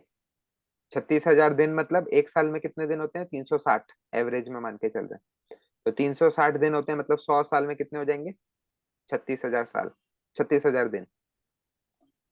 और उसी प्रकार जितने दिन है उतने ही रात भी है। तो ब्रह्मा जी कितने 36,000 उनके दिन में जीते हैं, मतलब 100 साल जीते हैं उनके। किसी को कुछ समझ में नहीं आए तो बताना, ये थोड़ा टेक्निकल है। तो उसमें जो ब्रह्मा जी के जो 100 वर्ष का जो जीवन है, तो 100 वर्ष में से जो एक दिन है ब्रह्मा जी का, उसको बोलते हैं कल्प। तो उस कल्प में एक कल्प होता है दिन और एक कल्प होता है रात। तो एक कल्प बताया गया है 4.32 बिलियन ईयर्स, और उसको कहते हैं 14, उसके एक कल्प के अंदर कितने आ जाते हैं, 14 मनवंतर आ जाते हैं। और तो मनवंतर हम थोड़ा डिटेल में बताएंगे बाद में। मनवंतर को बोलते हैं जिसमें एक मनु पूरा पृथ्वी का संरक्षण करता है, उसको एक मनवंतर बोलते हैं। तो ऐसे 14 मनु आते हैं भगवान के एक दिन में, ब्रह्मा जी के एक दिन में। प्रभु जी एक कल्पो इक्वल टू क्या बोले? एक कल्प इक्वल टू 14 मनवंतर। 14 मनु।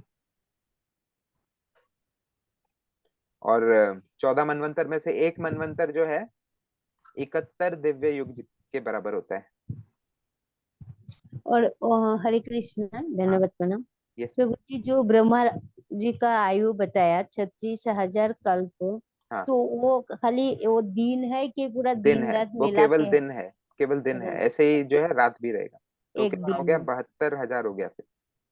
किंतु प्रभु जी ये सेकंड वाले उसमें कल्पास वाले में हाँ एक तरफ दोनों तरफ नाइट लिखा है।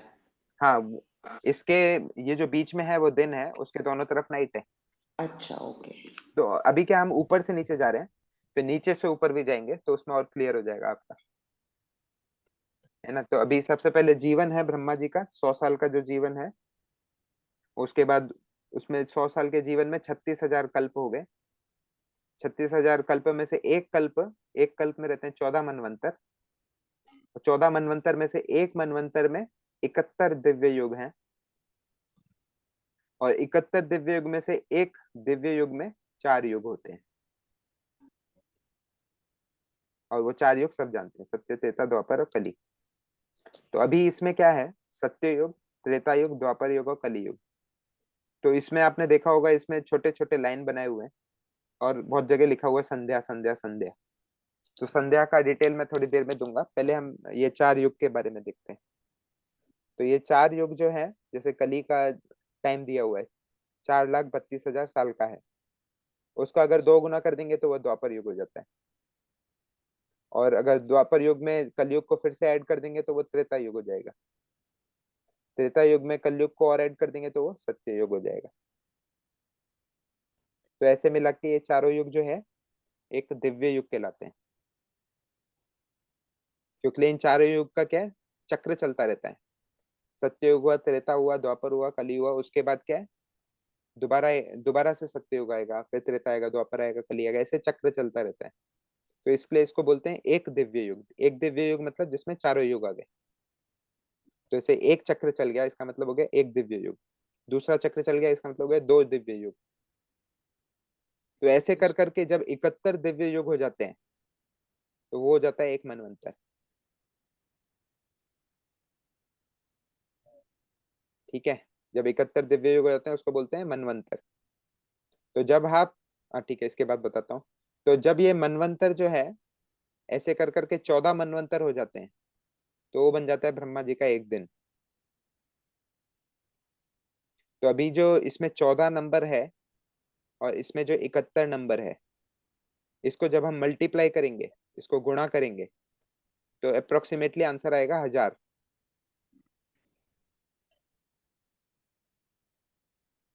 ठीक है, तो जब इसको हम गुणा करेंगे तो 1000 आएगा। इसका मतलब क्या है, एक कल्प में 1000 दिव्य युग हैं।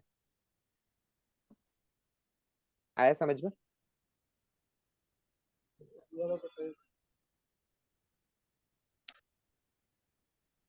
हरे कृष्णा, एक कल्प इक्वल टू हाँ, एक कल्प में 1000 दिव्य युग है। 1000 दिग्गज। और वो 1000 दिव्य युग को हम एक कल्प को 14 मनवंतर भी बोल सकते हैं। मतलब 14 मनंतर और एक दिव्य युग सेम है ना? नहीं नहीं नहीं नहीं, 14 मनवंतर और 1000 दिव्य युग। हाँ, 1000 दिव्य युग। और मनवंतर किसको बोलते हैं, जिसमें मनु राज्य करता है। तो भागवतम में बताया जाता है जब मनवंतर चेंज होता है तो उसमें 6 पोजीशंस चेंज होती है। जैसे अभी कोई इलेक्शन में कोई दूसरी पार्टी जीत जाती है, इलेक्शन होते हैं तो कोई पार्टी जब जीत जाती है तो उसको अलग अलग मंत्री आते हैं, उसको अलग अलग पोजीशन फिल करनी होती है। तो उसी प्रकार मनवंतर में भी अलग अलग पोजीशन फिल करनी पड़ती है। तो हर मनवंतर में इंद्र अलग हो जाता है, हर मनवंतर में सप्तऋषि अलग हो जाते हैं, तो हर मनवंतर में इष्ट देव अलग अलग हो जाते हैं। तो ऐसे जो है मनवंतर में 6 पोजीशंस चेंज होती है। तो जैसे अभी भागवतम में बताया गया है कि अगले मनवंतर में बलि महाराज इंद्र बन जाएंगे, है ना, और उस समय जो है वामन देव जो है इष्ट देव बन जाएंगे। तो ऐसे कर करके मतलब 6 पोजीशंस चेंज हो जाती हैं हर मनवंतर। तो ये मनवंतर, हरे कृष्ण प्रभु जी, ये सेम नहीं रहते? मतलब इस मनवंतर में जो हुआ है, वामन देव वगैरह आए हैं, अगले मनवंतर में वो सब नहीं आएंगे? नहीं, वो सबका पोजीशन चेंज हो जाएगा। वो उधर उस टाइम उधर का जो मैनेजमेंट है ना, भगवान का जो मैनेजमेंट है वो डिपेंड करता है। अगर अभी के जो मंत्री हैं, जितने भी मिनिस्टर्स हैं, वायुदेव, इंद्रदेव, अगर वो अभी भी अगर वो अगले कभी कभार अगले मनवंतर में भी वो कंटिन्यू करते हैं, लेकिन कई जो होते हैं चेंज हो जाते हैं। ये बहुत ज्यादा ही डिटेल है, ये एक्चुअली श्रीमद् भागवतम में दिया गया है, लेकिन अभी आप सबको इतना डिटेल में नहीं जाना है। तो अभी तो हमें केवल ये देखना है मनवंतर क्या रहता है। जिसमें अभी कौन सा मनवंतर चल रहा है, किसी को पता है क्या? हाँ, अभी हमारे मनु कौन है? विवस्वान मनु। हाँ, वैवस्वत मनु। अभी हमारे मनु है वैवस्वत मनु। सबसे पहले जो मनु थे इस जीवन में कौन थे? स्वयंभू मनु। तो उसके बाद ऐसे सबके नाम दिए गए भागवत में। अभी चल रहा है वैवस्वत मनु, तो अभी 7वें मनु है। मुझे इस मनवंतर के इष्ट देव कौन है? इस मनवंतर के इष्ट देव है हरि। हरि, हरि यानी विष्णु भगवान। हाँ, विष्णु जी, वो भगवान के ही अवतार रहते हैं सब मनवंतर में अलग अलग। तो ये है मनवंतर, अभी 7वां मनवंतर। और अभी कौन सा दिव्य युग चल रहा है, किसी को पता है क्या?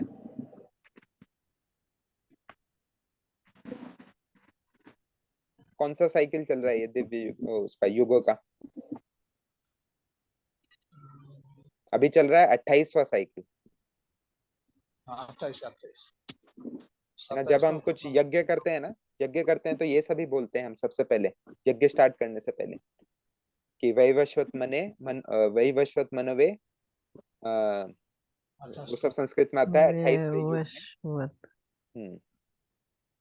और अभी कौन सा कल्पा चल रहा है ब्रह्मा जी का? और ब्रह्मा जी की उम्र क्या है अभी, किसी को पता है? 28 साल हुए प्रभु जी। पांडुरंग की आरती जब करते हैं ना तो युग 28 विटेवर युग ऐसा बोलते हैं प्रभु जी, तो 28वां चालू है प्रभु जी अभी। हाँ, अभी 28वां दिव्य युग चल रहा है, वो बराबर है। हाँ नहीं, ब्रह्मा जी का कल्प जो है वो कौन 50 सा? इयर्स के हैं ब्रह्मा जी। हाँ, भागवतम में क्या बताया गया है, 50 साल ब्रह्मा जी के पूरे हो गए, अभी 51 में लग गए हैं ब्रह्मा जी। और 51 में, किसी की आवाज आ रही है। हाँ, तो 91वां वर्ष चल रहा है अभी, उसमें पहला महीना और आठवां पहला गर्भ है दिन, प्रभु जी, 8वां गर्भ है।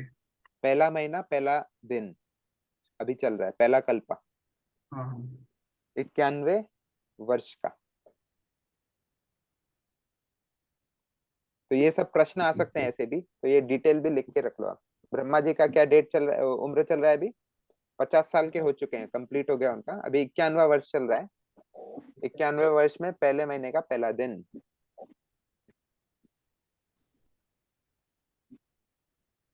तो इस कल्प में आते हैं वरादेव, वो सब भागवतम में दिया गया है। उसके बाद आता है, अभी कौन सा मनवंतर चल रहा है, जैसे मैंने बताया वैवस्वत मनवंतर, वो है 7वां मनवंतर। उसके बाद कल्प कौन सा बताया, दिव्य युग कौन सा है? मनवंतर, मनवंतर जो है 7वां है, 7वां, वैवस्वत हाँ। मनु का। ओके। और दिव्य युग चल रहा है अभी 28वां साइकिल चल रहा है ये युग का, क्योंकि 71 साइकिल होते हैं ना एक मनवंतर में, तो वैवस्वत मनु के इसमें 27 साइकिल हो चुके हैं, 28वां चल रहा है अभी, जो कि कंप्लीट हो जाएगा कलयुग के बाद। और इसमें बताया जाता है ब्रह्मा जी के 91वें वर्ष में पहले पहले महीने के पहले दिन में, और 7वें मनवंतर में, और 28वें दिव्य युग में कृष्णा स्वयं अवतरित होते हैं भौतिक जगत में।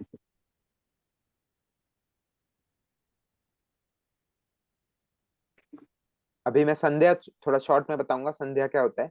नहीं, ये क्या है, ब्रह्मा जी के कौन से 91 या कृष्णा 51? कब अवतरित होते हैं? हाँ, अभी आप देखो। 51 में? हाँ, मैं पूरा क्लियर बताता हूँ। 91वें वर्ष में पहले महीने के पहले दिन, 91? 51, 51, सॉरी 51। 51, हाँ वही में, अच्छा 51 में। 51वां साल, पहला महीना पहला दिन, 7वां कल्पा, 28वां दिव्य युग, सॉरी 7वां मनवंतर, 28वां दिव्य युग।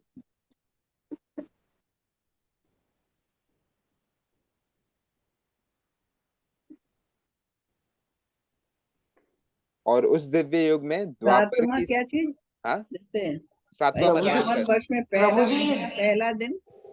हाँ, फिर से बोलता हूँ, 51 वर्ष के पहले महीने के पहले दिन, 7वां मनवंतर, 28वां दिव्य युग। प्रभु जी ये दिव्य युग हम ऐसे ही कैलकुलेट करेंगे ना कि चार चार युग, हाँ, 4 युग मेक्स 1 दिव्य युग। सो यस, so अभी 4 into 27 7, cycle 4 into 14, 4 into 14 will make manmantras नहीं, in 4 दिव्य इंटू युग। 27, Why 27? क्योंकि 27 साइकिल्स हो चुके हैं अभी चारों युग के, तो अभी 28वां साइकिल चल रहा है। नहीं, मैं कैलकुलेशन के लिए पूछ रही हूँ गुरु जी।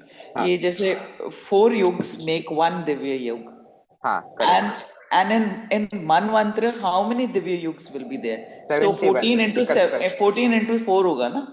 71। हाँ, वो मैं क्लियर करता हूँ। जैसे अभी एक दिव्य युग में 4 युग हैं, तो हाँ एक मनवंतर में 71 दिव्य युग हैं। हाँ, और ओके। एक भगवान ब्रह्मा के कल्प में एक दिन में 14 मनवंतर हैं। तो अगर हमें देखना है कि एक कल्प में कितने दिव्य युग हैं, तो हम हाँ, क्या ये पूछ करेंगे, रहे 14 से 71 को मल्टीप्लाई कर देंगे, गुणा कर हाँ देंगे, राइट, तो हाँ अप्रोक्सीमेटली 1000 योग आएगा। 284 आ रहा है। नहीं, 14 को अच्छा 71 14 से, इंटू, अच्छा हाँ आई हैव डन 4 इंटू 4। हाँ 14 को ओके 71 से करेंगे तो अप्रोक्सीमेटली 1000 तक आएगा। ओके। तो अभी सबको ये समझ में आ गया ना? तो अभी क्या है, संध्या में शॉर्ट में बताता हूँ संध्या क्या इसके होता है। द्वापर, इसके जो अब है हाँ द्वापर युग में कृष्ण जी वो तो आ गए ऑलरेडी। हाँ निकल गया ना, वो द्वापर खत्म हो गया, 28वीं साइकिल में द्वापर निकल गया। तो मैंने क्या बताया था, 51 वर्ष, पहला महीना, पहला दिन, 7वां मनवंतर, 28वां दिव्य युग के द्वापर युग की संध्या में भगवान कृष्ण आते हैं। हरे कृष्ण प्रभु जी। हाँ इस बात, प्रभु जी आप एक बार प्लीज फिर से बताएंगे, ये सब मुझे समझ नहीं आया। हाँ तो आया अभी है जो पर मैंने, थोड़ा हाँ अभी जो मैंने बताया ये 51 वर्ष और ये जो बता रहा हूँ मैं, तो ये एक्चुअली अभी की अवस्था है। हम जो अभी जी रहे हैं ना, तो उसकी अवस्था है क्या अभी, ब्रह्मा जी के अकॉर्डिंग हम, ब्रह्मा जी की क्या उम्र हो चुकी है, हम जो अभी जी रहे हैं इस समय तक, तो अभी तक ब्रह्मा जी की क्या उम्र हो चुकी है, 51 वर्ष, 1 महीना 1 दिन। हाँ 51 वर्ष और 1 दिन, पहले ही दिन चल रहा है, और 7वां मनवंतर चल रहा है, उस एक दिन का 7वां मनवंतर चल रहा है, और उस 7वें मनवंतर में 28वां दिव्य युग चल रहा है,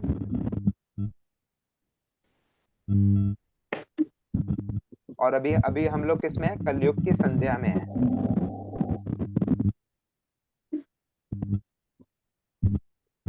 ठीक है, अभी मैं संध्या समझाऊंगा। तो संध्या का अर्थ क्या होता है, जैसे अभी हम बोलते हैं ऑर्गेनिक और इनऑर्गेनिक। जब भी हम कोई सब्जी लेते हैं तो हम बोलते हैं मेरे को ऑर्गेनिक सब्जी चाहिए, और अगर आपको ज्यादा मात्रा में कुछ सब्जी प्रदान करनी है तो उसको हम कैसे जल्दी प्रदान कर सकते हैं, इनऑर्गेनिकली। कहीं से तो ये आवाज आ रही है।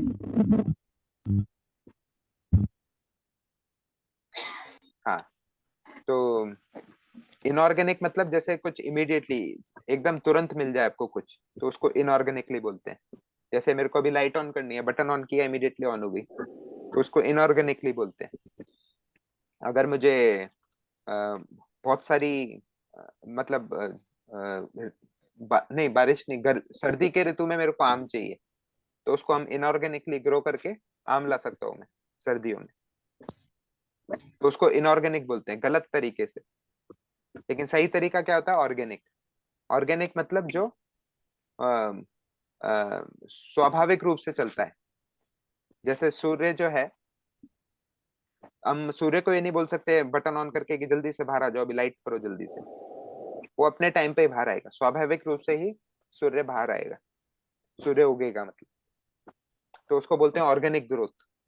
तो उसी प्रकार जब एक युग दूसरे युग में बदलता है, तो उसमें जो बदलाव होता है वो ऑर्गेनिक बदलाव होता है, इमीडिएटली चेंज नहीं आता सब में। जैसे कल जो है द्वापर युग था, आज से कलयुग स्टार्ट हो गया, तो इमीडिएटली सब कुछ बंद द्वापर युग का, कलयुग का सब कुछ स्टार्ट, ऐसा नहीं होता। तो उसके जो ट्रांजिशन पीरियड जो बोलते हैं, पुराने पीरियड से नए पीरियड में आने का जो ट्रांजिशन टाइम है, उसको बोलते हैं संध्या। चेंज हो जाता है उसका। हाँ होली की बार सफेद चेंज होता है, इसलिए होता है। हाँ, जब सतयुग से हम त्रेता में आए, तो जो बीच में जो दोनों के बीच का जो टाइम है, उसको बोलते हैं संध्या। और त्रेता से द्वापर के बीच में है, जो उसके बीच का जो टाइम है, उसको बोलते हैं संध्या। द्वापर और कलयुग के बीच में जो टाइम है, ट्रांजिशन जो टाइम है, चेंज होने का जो टाइम है, उसको बोलते हैं संध्या। तो ये संध्या जो टाइम है, वो एक्चुअली 1/12 गुणा होता है। ये एक और डिटेल है, संध्या क्या होता है, 1/12 गुणा। जैसे अभी कलयुग है, कलयुग का इधर नंबर कितना लिखा है, 432000, 4,32,000 साल। अगर उसका 1/12 गुणा करेंगे तो 36,000 आएगा।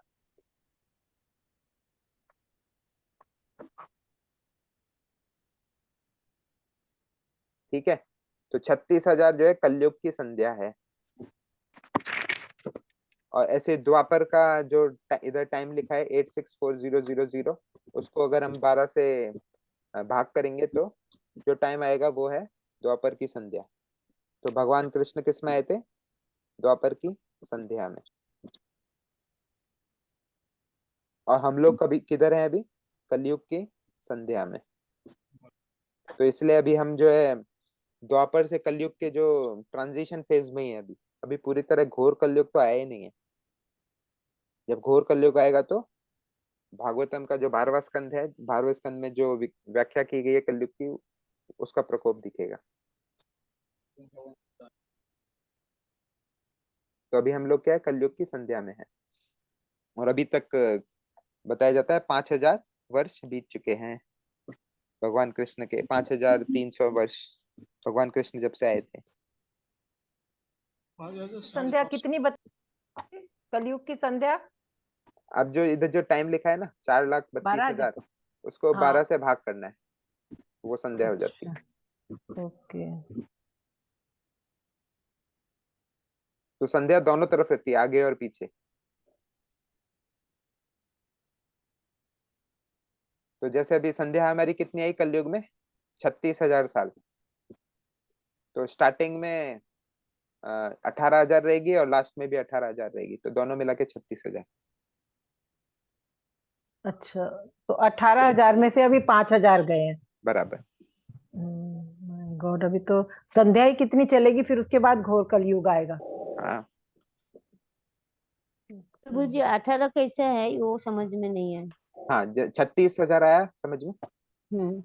36,000 आया और 4,32,000 को डिवाइड हाँ, करके 12 से। 1/12 हाँ गुना बराबर। हाँ इक्वल टू 36,000। तो हाँ। 18 उसका हाफ करना है। हाफ क्यों करना है? क्योंकि कलयुग की शुरुआत में भी रहेगा, कलयुग के बाद सत्ययुग आएगा, उसमें भी चाहिए। दोनों में संध्या चाहिए ना। तो दो भाग में, एक शुरुआत में एक अंत में। मतलब सूरज से अभी का जो आयु है वो माइनस 18,000 करेंगे तो 18 माइनस वो 5,000 वो है। बराबर बराबर, 13,000। हाँ हाँ। ओके। तो ये है ब्रह्मा जी का हमारे जीवन से कंपैरिजन। हमारा जीवन काल जो है और ब्रह्मा जी का जीवन काल जो है वो कंपैरिजन है। और हमारा हमारा ब्रह्मा जी का जो 1 मिली सेकेंड है वो एक्चुअली वो हमारा जीवन है। ऐसा कंपैरिजन है। ब्रह्मा जी का 1 मिली सेकेंड, 1 मिली सेकेंड मतलब 1 सेकेंड का 1000 गुना।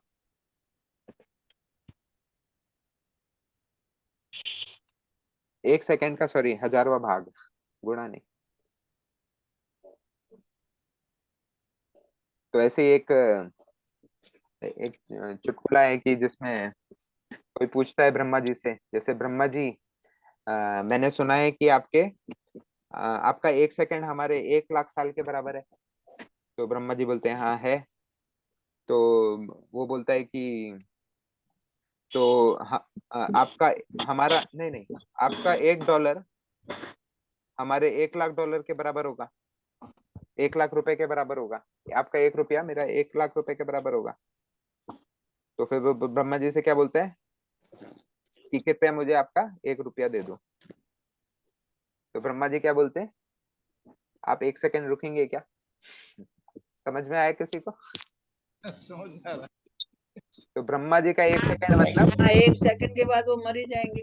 हाँ 1000 लाइफ निकल जाएगी, 1000 जन्म लेने पड़ेंगे। तो ऐसा चुटकुला बोलते हैं। तो ऐसे एक लोमस ऋषि करके ऋषि थे, विख्यात ऋषि। उनका जीवन बताया जाता है कि ब्रह्मा जी ने ऐसा वरदान दिया था उनको कि जब भी उनका एक बाल गिरेगा शरीर का, तब उनका एक एक साल कम हो जाएगा जीवन का।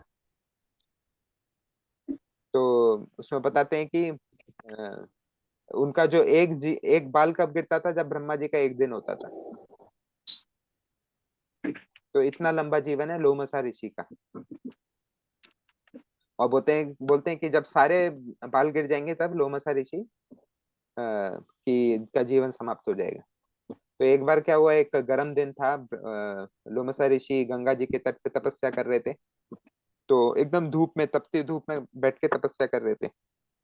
तो इनके जो शिष्य थे, तो शिष्य इनके पास आए और एक छत बनाने लगे इनको कवर करने के लिए, धूप से बचाने के लिए। तो इतना लकड़ी वकड़ी काट के लाए, काट के करने के बाद उधर एक स्ट्रक्चर बनाने लग गए, एक छत बनाने का।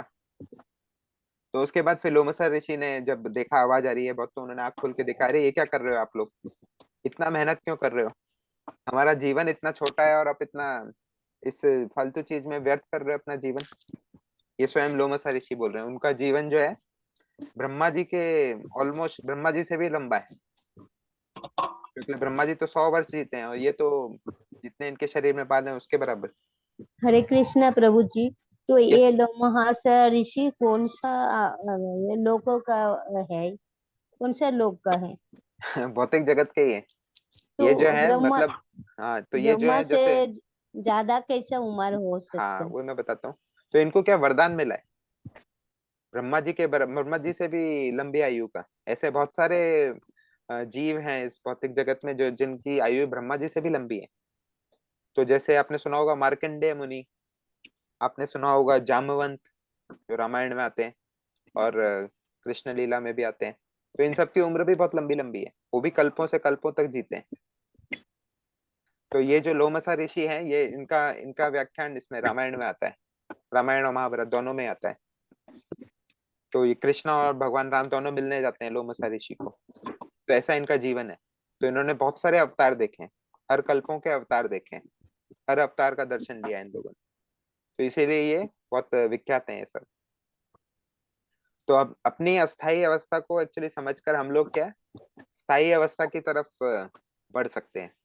अगर हम समझे कि हम कितने अस्थाई रूप हैं, कितना जल्द हमारा जो जीवन है कितना छोटा है, तो ये सोच के हम क्या एक ऐसे जगत की तरफ, ऐसा ज्ञान की तरफ हम बढ़ सकते हैं जिससे हमें पता चले कि कैसे हम शाश्वत बन सकें, कैसे हमारा जीवन जो है अ, ऐसे टाइम में रिलेटेड ना हो कि 100 साल है आपका, 50 साल है, 70 साल, 80 साल, ऐसा नहीं चाहिए हमें। हमें चाहिए परमानेंट। ठीक है, वो किधर मिलेगा? आध्यात्मिक जगत में। ठीक है, अभी समय भी हो रहा है तो जल्दी से आगे बढ़ाते हैं। तो अभी क्या है, तो पर इस अव्यक्त अवस्था के परे आध्यात्मिक आकाश है जिसमें शाश्वत वैकुंठ लोक है। तो प्रभुपाद इधर और डिटेल देते हैं। क्या डिटेल देते हैं कि भौतिक जगत भगवान का 1/4 शक्ति का प्रदर्शन है, जिसको बोला जाता है एक पद विभूति। और आध्यात्मिक जगत भगवान का 3/4 शक्ति का प्रदर्शन है, वो उसको बोलते हैं त्रिपद विभूति। ये भी बहुत इंपॉर्टेंट सेंटेंस है, ये भी एग्जाम में आ सकता है कि एक पद विभूति क्या है, त्रिपद विभूति क्या है। एक पद विभूति क्या है? ये जो पूरी सृष्टि है, अगर हम इसको एक माने, पूरी सृष्टि जिसमें भौतिक और आध्यात्मिक जगत सब कुछ है, अगर उसको हम एक माने, अगर उसका चौथा ही भाग किया तो वो है भौतिक जगत, अगर उसका 3 गुना कर दिया तो वो है आध्यात्मिक जगत।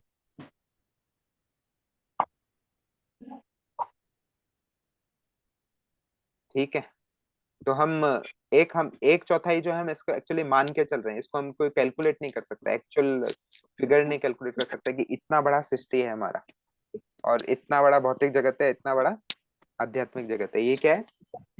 कैलकुलेशन के लिए, अनुमान के लिए मानना है कि 1/4 जो है एक पद विभूति भौतिक जगत है और त्रिपद विभूति है आध्यात्मिक जगत।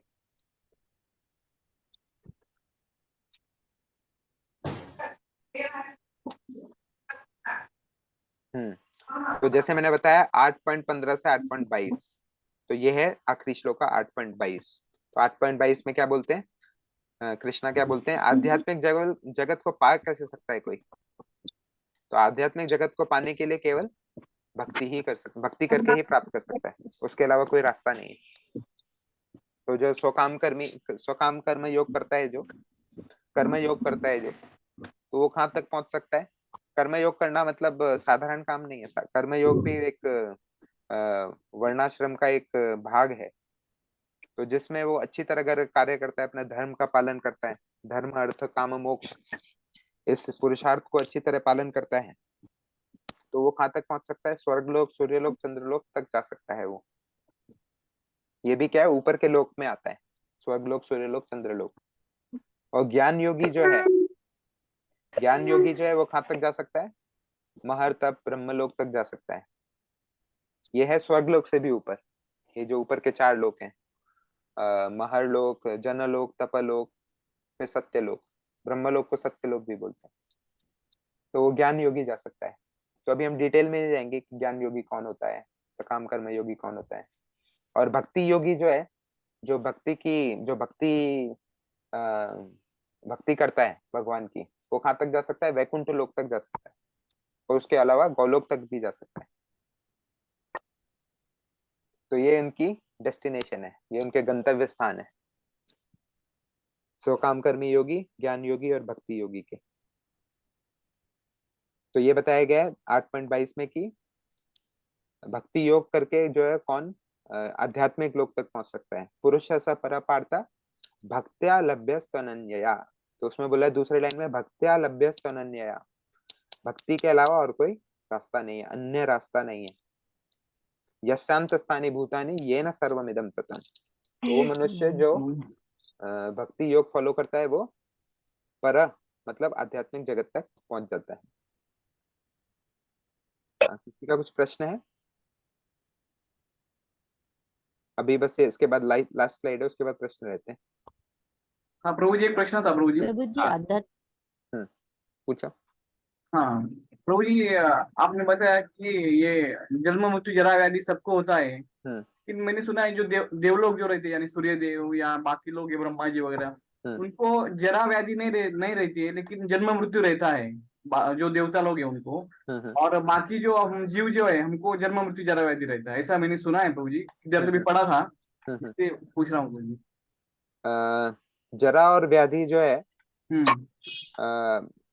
लेकिन वो जीव जब तक भौतिक जगत में है ना, हाँ हाँ, वो मतलब जिस अवस्था में है वो, तो वहां का रूल है, वो उधर जरा व्याधि का ज्यादा प्रॉब्लम नहीं है। अच्छा, ऊपर के लोकों में। हाँ हाँ हाँ, लेकिन जब उनका जो पुण्य खत्म हो जाता है तो वापस किधर आते हैं वो, इस पृथ्वी स्थल पे। तो पृथ्वी पे आके वापस उनका क्या चालू हो जाता है, जन्म मृत्यु जरा व्याधि। तो इसलिए क्या बोला जाता है, अब ब्रह्मा भुवना लोका पुनरावर्ती नो अर्जुन, है ना। तो ब्रह्मा से लेके कीट पतंगा सबका जो है, जब तक वो भौतिक जगत में, इन चार चीजों से जाना ही पड़ता है उनको, है ना। ब्रह्मा जी जो है, ऐसा नहीं है कि वो वैकुंठ से आए और ब्रह्मा जी बन गए, वो भी भौतिक जगत में रह के। बताया जाता है कि 5वें स्कंद में, यहाँ पे पुरंजन व्याख्यान आता है भागवतम में, तो उसमें बताया जाता है अगर कोई वर्णाश्रम का पालन अपने 100 जन्मों तक अच्छी तरह करेगा तो वो अगले लाइफ में ब्रह्मा जी बन जाएगा, है ना। तो ऐसे अलग अलग जो है पोजीशंस पाने के भी अलग अलग शास्त्रों में बताया गया कि कैसे आप इंद्र बन सकते हैं, कैसे ब्रह्मा बन सकते हैं। तो ये सब में हम पढ़ते नहीं है। हम क्या कर रहे हैं, सीधा भक्ति योगा। हमें इस भौतिक जगत से ही बाहर जाना है, हमें टॉप पोजीशन नहीं चाहिए, है ना। क्योंकि ध्रुवा को क्या चाहिए था, टॉप पोजीशन चाहिए था। उसको ऐसी स्थिति चाहिए थी, ऐसा आसन चाहिए था जो अपने पिता से भी ऊपर है। सबसे ऊपर वाली गति जो है मेरे को वो चाहिए।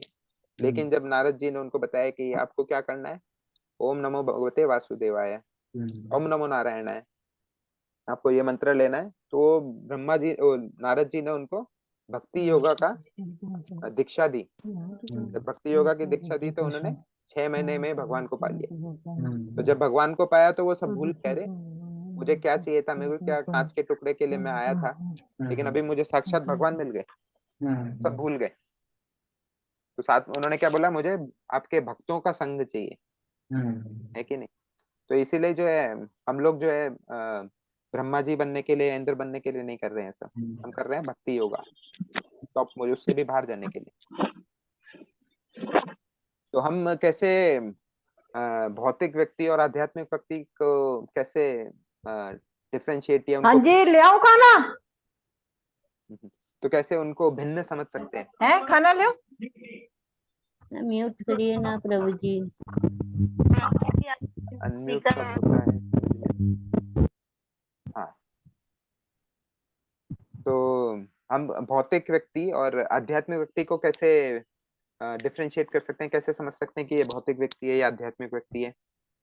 तो जैसे बिल्ली जो है अपने बच्चे को जब लेके जाती है मुंह में, तो वो जो है अपने बच्चे को लेके जाती है, तो बच्चा जो है उनका डरता नहीं है बिल्ली से।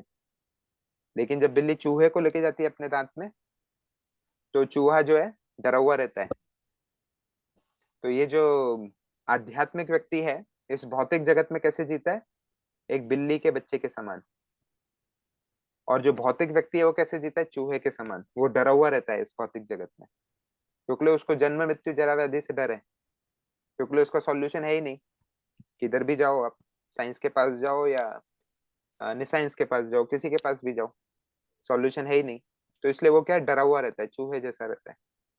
लेकिन जो बिल्ली का बच्चा है वो, उसको क्या है, वो जीवन में कठिनाइयां आती हैं लेकिन उसका दुख नहीं आता, उसको दुख का भाव नहीं होता है, क्योंकि उसको ज्ञान है।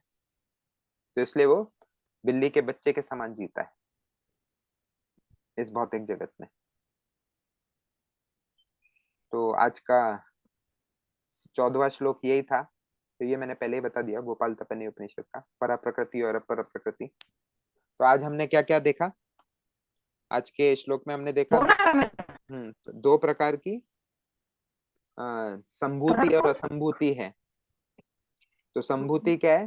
भगवान का नाम, गुण, रूप, लीला, भगवान का आध्यात्मिक जगत, भगवान के हेलो। सेवा में यूज होने वाला, हाँ जी, हरे कृष्णा। सेवा में यूज होने वाला जितना भी पदार्थ है वो सब क्या है? संभूति है। और संभूति क्या है? जो भौतिक जगत में है, जो कि भगवान की सेवा में यूज नहीं होते, वो क्या है? असंभूति। तो जो व्यक्ति इस दोनों को जान लेता है, संभूति और असंभूति, उसका ज्ञान है अगर उसे, और उसका अच्छा यूटिलाइजेशन कर रहा है भगवान की सेवा में, तो वो व्यक्ति क्या है? आध्यात्मिक जगत जा सकता है। तो वो एक्चुअली क्या है? भक्ति योगा में है। तो आज हमने 14वें श्लोक में डिस्कस किया। हरे कृष्णा प्रभु जी, धन्यवाद धन्यवाद प्रभु जी। वो संभूति और आध्यात्मिक जगत एक ही है कि उसमें कोई डिफरेंस है? आध्यात्मिक जगत संभूति के पार्ट है, क्योंकि संभूति बहुत बड़ी चीज है। संभूति मतलब जो भगवान से रिलेटेड कुछ भी चीज है वो है संभूति, जो इंडिपेंडेंटली मतलब स्वतंत्र रूप से रह सकती है। अच्छा, उसको बोलते हैं संभूति। मतलब आध्यात्मिक जगत नहीं है, उनका एक पार्ट है। हाँ, संभूति बोलते हैं उसको। संभूति ये मतलब ये संभूति और असंभूति जो टर्म है, इसको ऐसा बोल सकते हैं जैसे मिनिस्टर्स। हमने मिनिस्टर्स बोल दिया, तो मिनिस्टर्स कितने प्रकार के हो सकते हैं? अलग अलग प्रकार के हो सकते हैं मिनिस्टर्स, है ना। तो ऐसे संभूति है। संभूति मतलब जो स्वतंत्र रूप से रह सकता है। भगवान की जो सृष्टि है, भगवान ने जिसकी रचना की है अपने लिए, तो उसको बोलते हैं संभूति। राइट। तो उसमें आध्यात्मिक जगत आ जाता है, भगवान स्वयं आ जाते हैं, भगवान के नाम, रूप, गुण, लीला, ये सब क्या है? भौतिक जगत से परे है ना। उसमें ये सब शाश्वत है, इसलिए ये मतलब इटर्नली रह सकते हैं, इंडिपेंडेंटली भी रह सकते हैं। लेकिन भौतिक मतलब जगत जो है ये स्वतंत्र रूप से नहीं रह सकता। उसको किसका शक्ति चाहिए? भगवान की शक्ति चाहिए, डिपेंडेंट रह सकता है। तो वो है भौतिक जगत। प्रभु जी, क्वेश्चन था प्रभु जी। हाँ। सब हम बोलते हैं कि हम सब जीव पहले भगवान के धाम में ही थे, और फिर अभी कुछ इच्छा हुई, हमें इच्छा और द्वेष करने लगे भगवान का, तो इधर आ गए। और भगवान ऐसा भी बोलते हैं कि जो मेरे धाम में आता है वो वापस लौट के नहीं आता, ऐसा भी बोलते हैं। फिर ऐसा क्यों होता है प्रभु जी? ऐसा लौट के तो आ गए हम इधर वापस, ऐसा?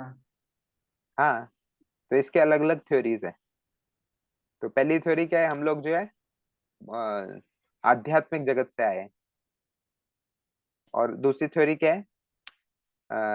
अनादिर बहिर्मुख। अनादिर बहिर्मुख का मतलब हम शाश्वत काल से बहिर्मुख हैं, भगवान से दूसरी तरफ देख रहे हैं, भगवान की तरफ नहीं देख रहे। अनादिर बहिर्मुख, ये दो थ्योरी है। तो इन दोनों थ्योरी के कारण हमें, इसका मतलब ये नहीं है कि हमें भौतिक जगत, आध्यात्मिक जगत नहीं जाना है। पहली थ्योरी क्या बोलती है? हम आध्यात्मिक जगत से आए हैं, ठीक है। आध्यात्मिक जगत से आए हैं तो बहुत सारे हमारे श्लोका जो है उसमें मैच नहीं करते, ठीक है। और दूसरी जो थ्योरी है उसमें सब कुछ मैच करता है ना। तो हम इसको थ्योरी बोल सकते हैं, लेकिन जब हम आध्यात्मिक जगत में जाएंगे तब हमें रियलिटी पता चलेगी, है ना। तो दोनों थ्योरी है, मतलब इसका मतलब क्या है कि कई मनुष्य हैं जो प्रभुपाद बताते हैं, मैं वो क्लियर कर देता हूँ। पहला वाला जो बोलते हैं कि आध्यात्मिक जगत से हम लोग इधर आए, तो प्रभुपाद बोलते हैं जब ऐसा बोलते हैं कि आध्यात्मिक जगत से इधर आए, तो वो लोग नीचे आते हैं जो ब्रह्मलोक में रहते हैं। ब्रह्मलोक मतलब भगवान का ब्रह्म, जहाँ पे उनका तेज है भगवान का। इस जगत के बाहर है, भौतिक जगत के बाहर भगवान का क्या तेज है, तो उसको ब्रह्मलोक बोलते हैं। ठीक है, तो उधर जो जितने भी जीव हैं, तो वहां पे जो जीव हैं उधर वो शांति वाले लोग हैं, समायवादी लोग हैं। उनको शांति चाहिए था ना, तो उधर उनको जाके शांति मिल जाता है। लेकिन उधर शांति मिलने के बाद उनके पास कुछ कार्य नहीं है करने के लिए। आत्मा क्या है, आत्मा शांत नहीं रह सकती है, उसको कुछ ना कुछ कार्य करना है। तो उधर वो परेशान हो जाते हैं और फ्रस्ट्रेट हो जाते हैं, वो वापस भौतिक जगत में आते हैं, तो वो गिरे जाते हैं। तो उसको प्रभुपाद बोलते हैं यही लोग हैं जो आध्यात्मिक जगत से नीचे आते हैं। वो एक्चुअल आध्यात्मिक जगत में नहीं है, लेकिन आध्यात्मिक जगत की पेरीफेरी में, मतलब बॉर्डर पे, है ना। तो ये वो लोग हैं जो आध्यात्मिक जगत से नीचे आते हैं। और जो वो लोग हैं अनादिर बहिर्मुख, अनादिर बहिर्मुख मतलब धीरे धीरे प्रोग्रेस कर करके वो भक्ति के स्तर में बढ़ बढ़ के ऊपर जाके आध्यात्मिक जगत में जाते हैं, तो वो है अनादिर बहिर्मुख। तो ये दो थ्योरी है, तो दोनों दोनों सही है। ठीक है,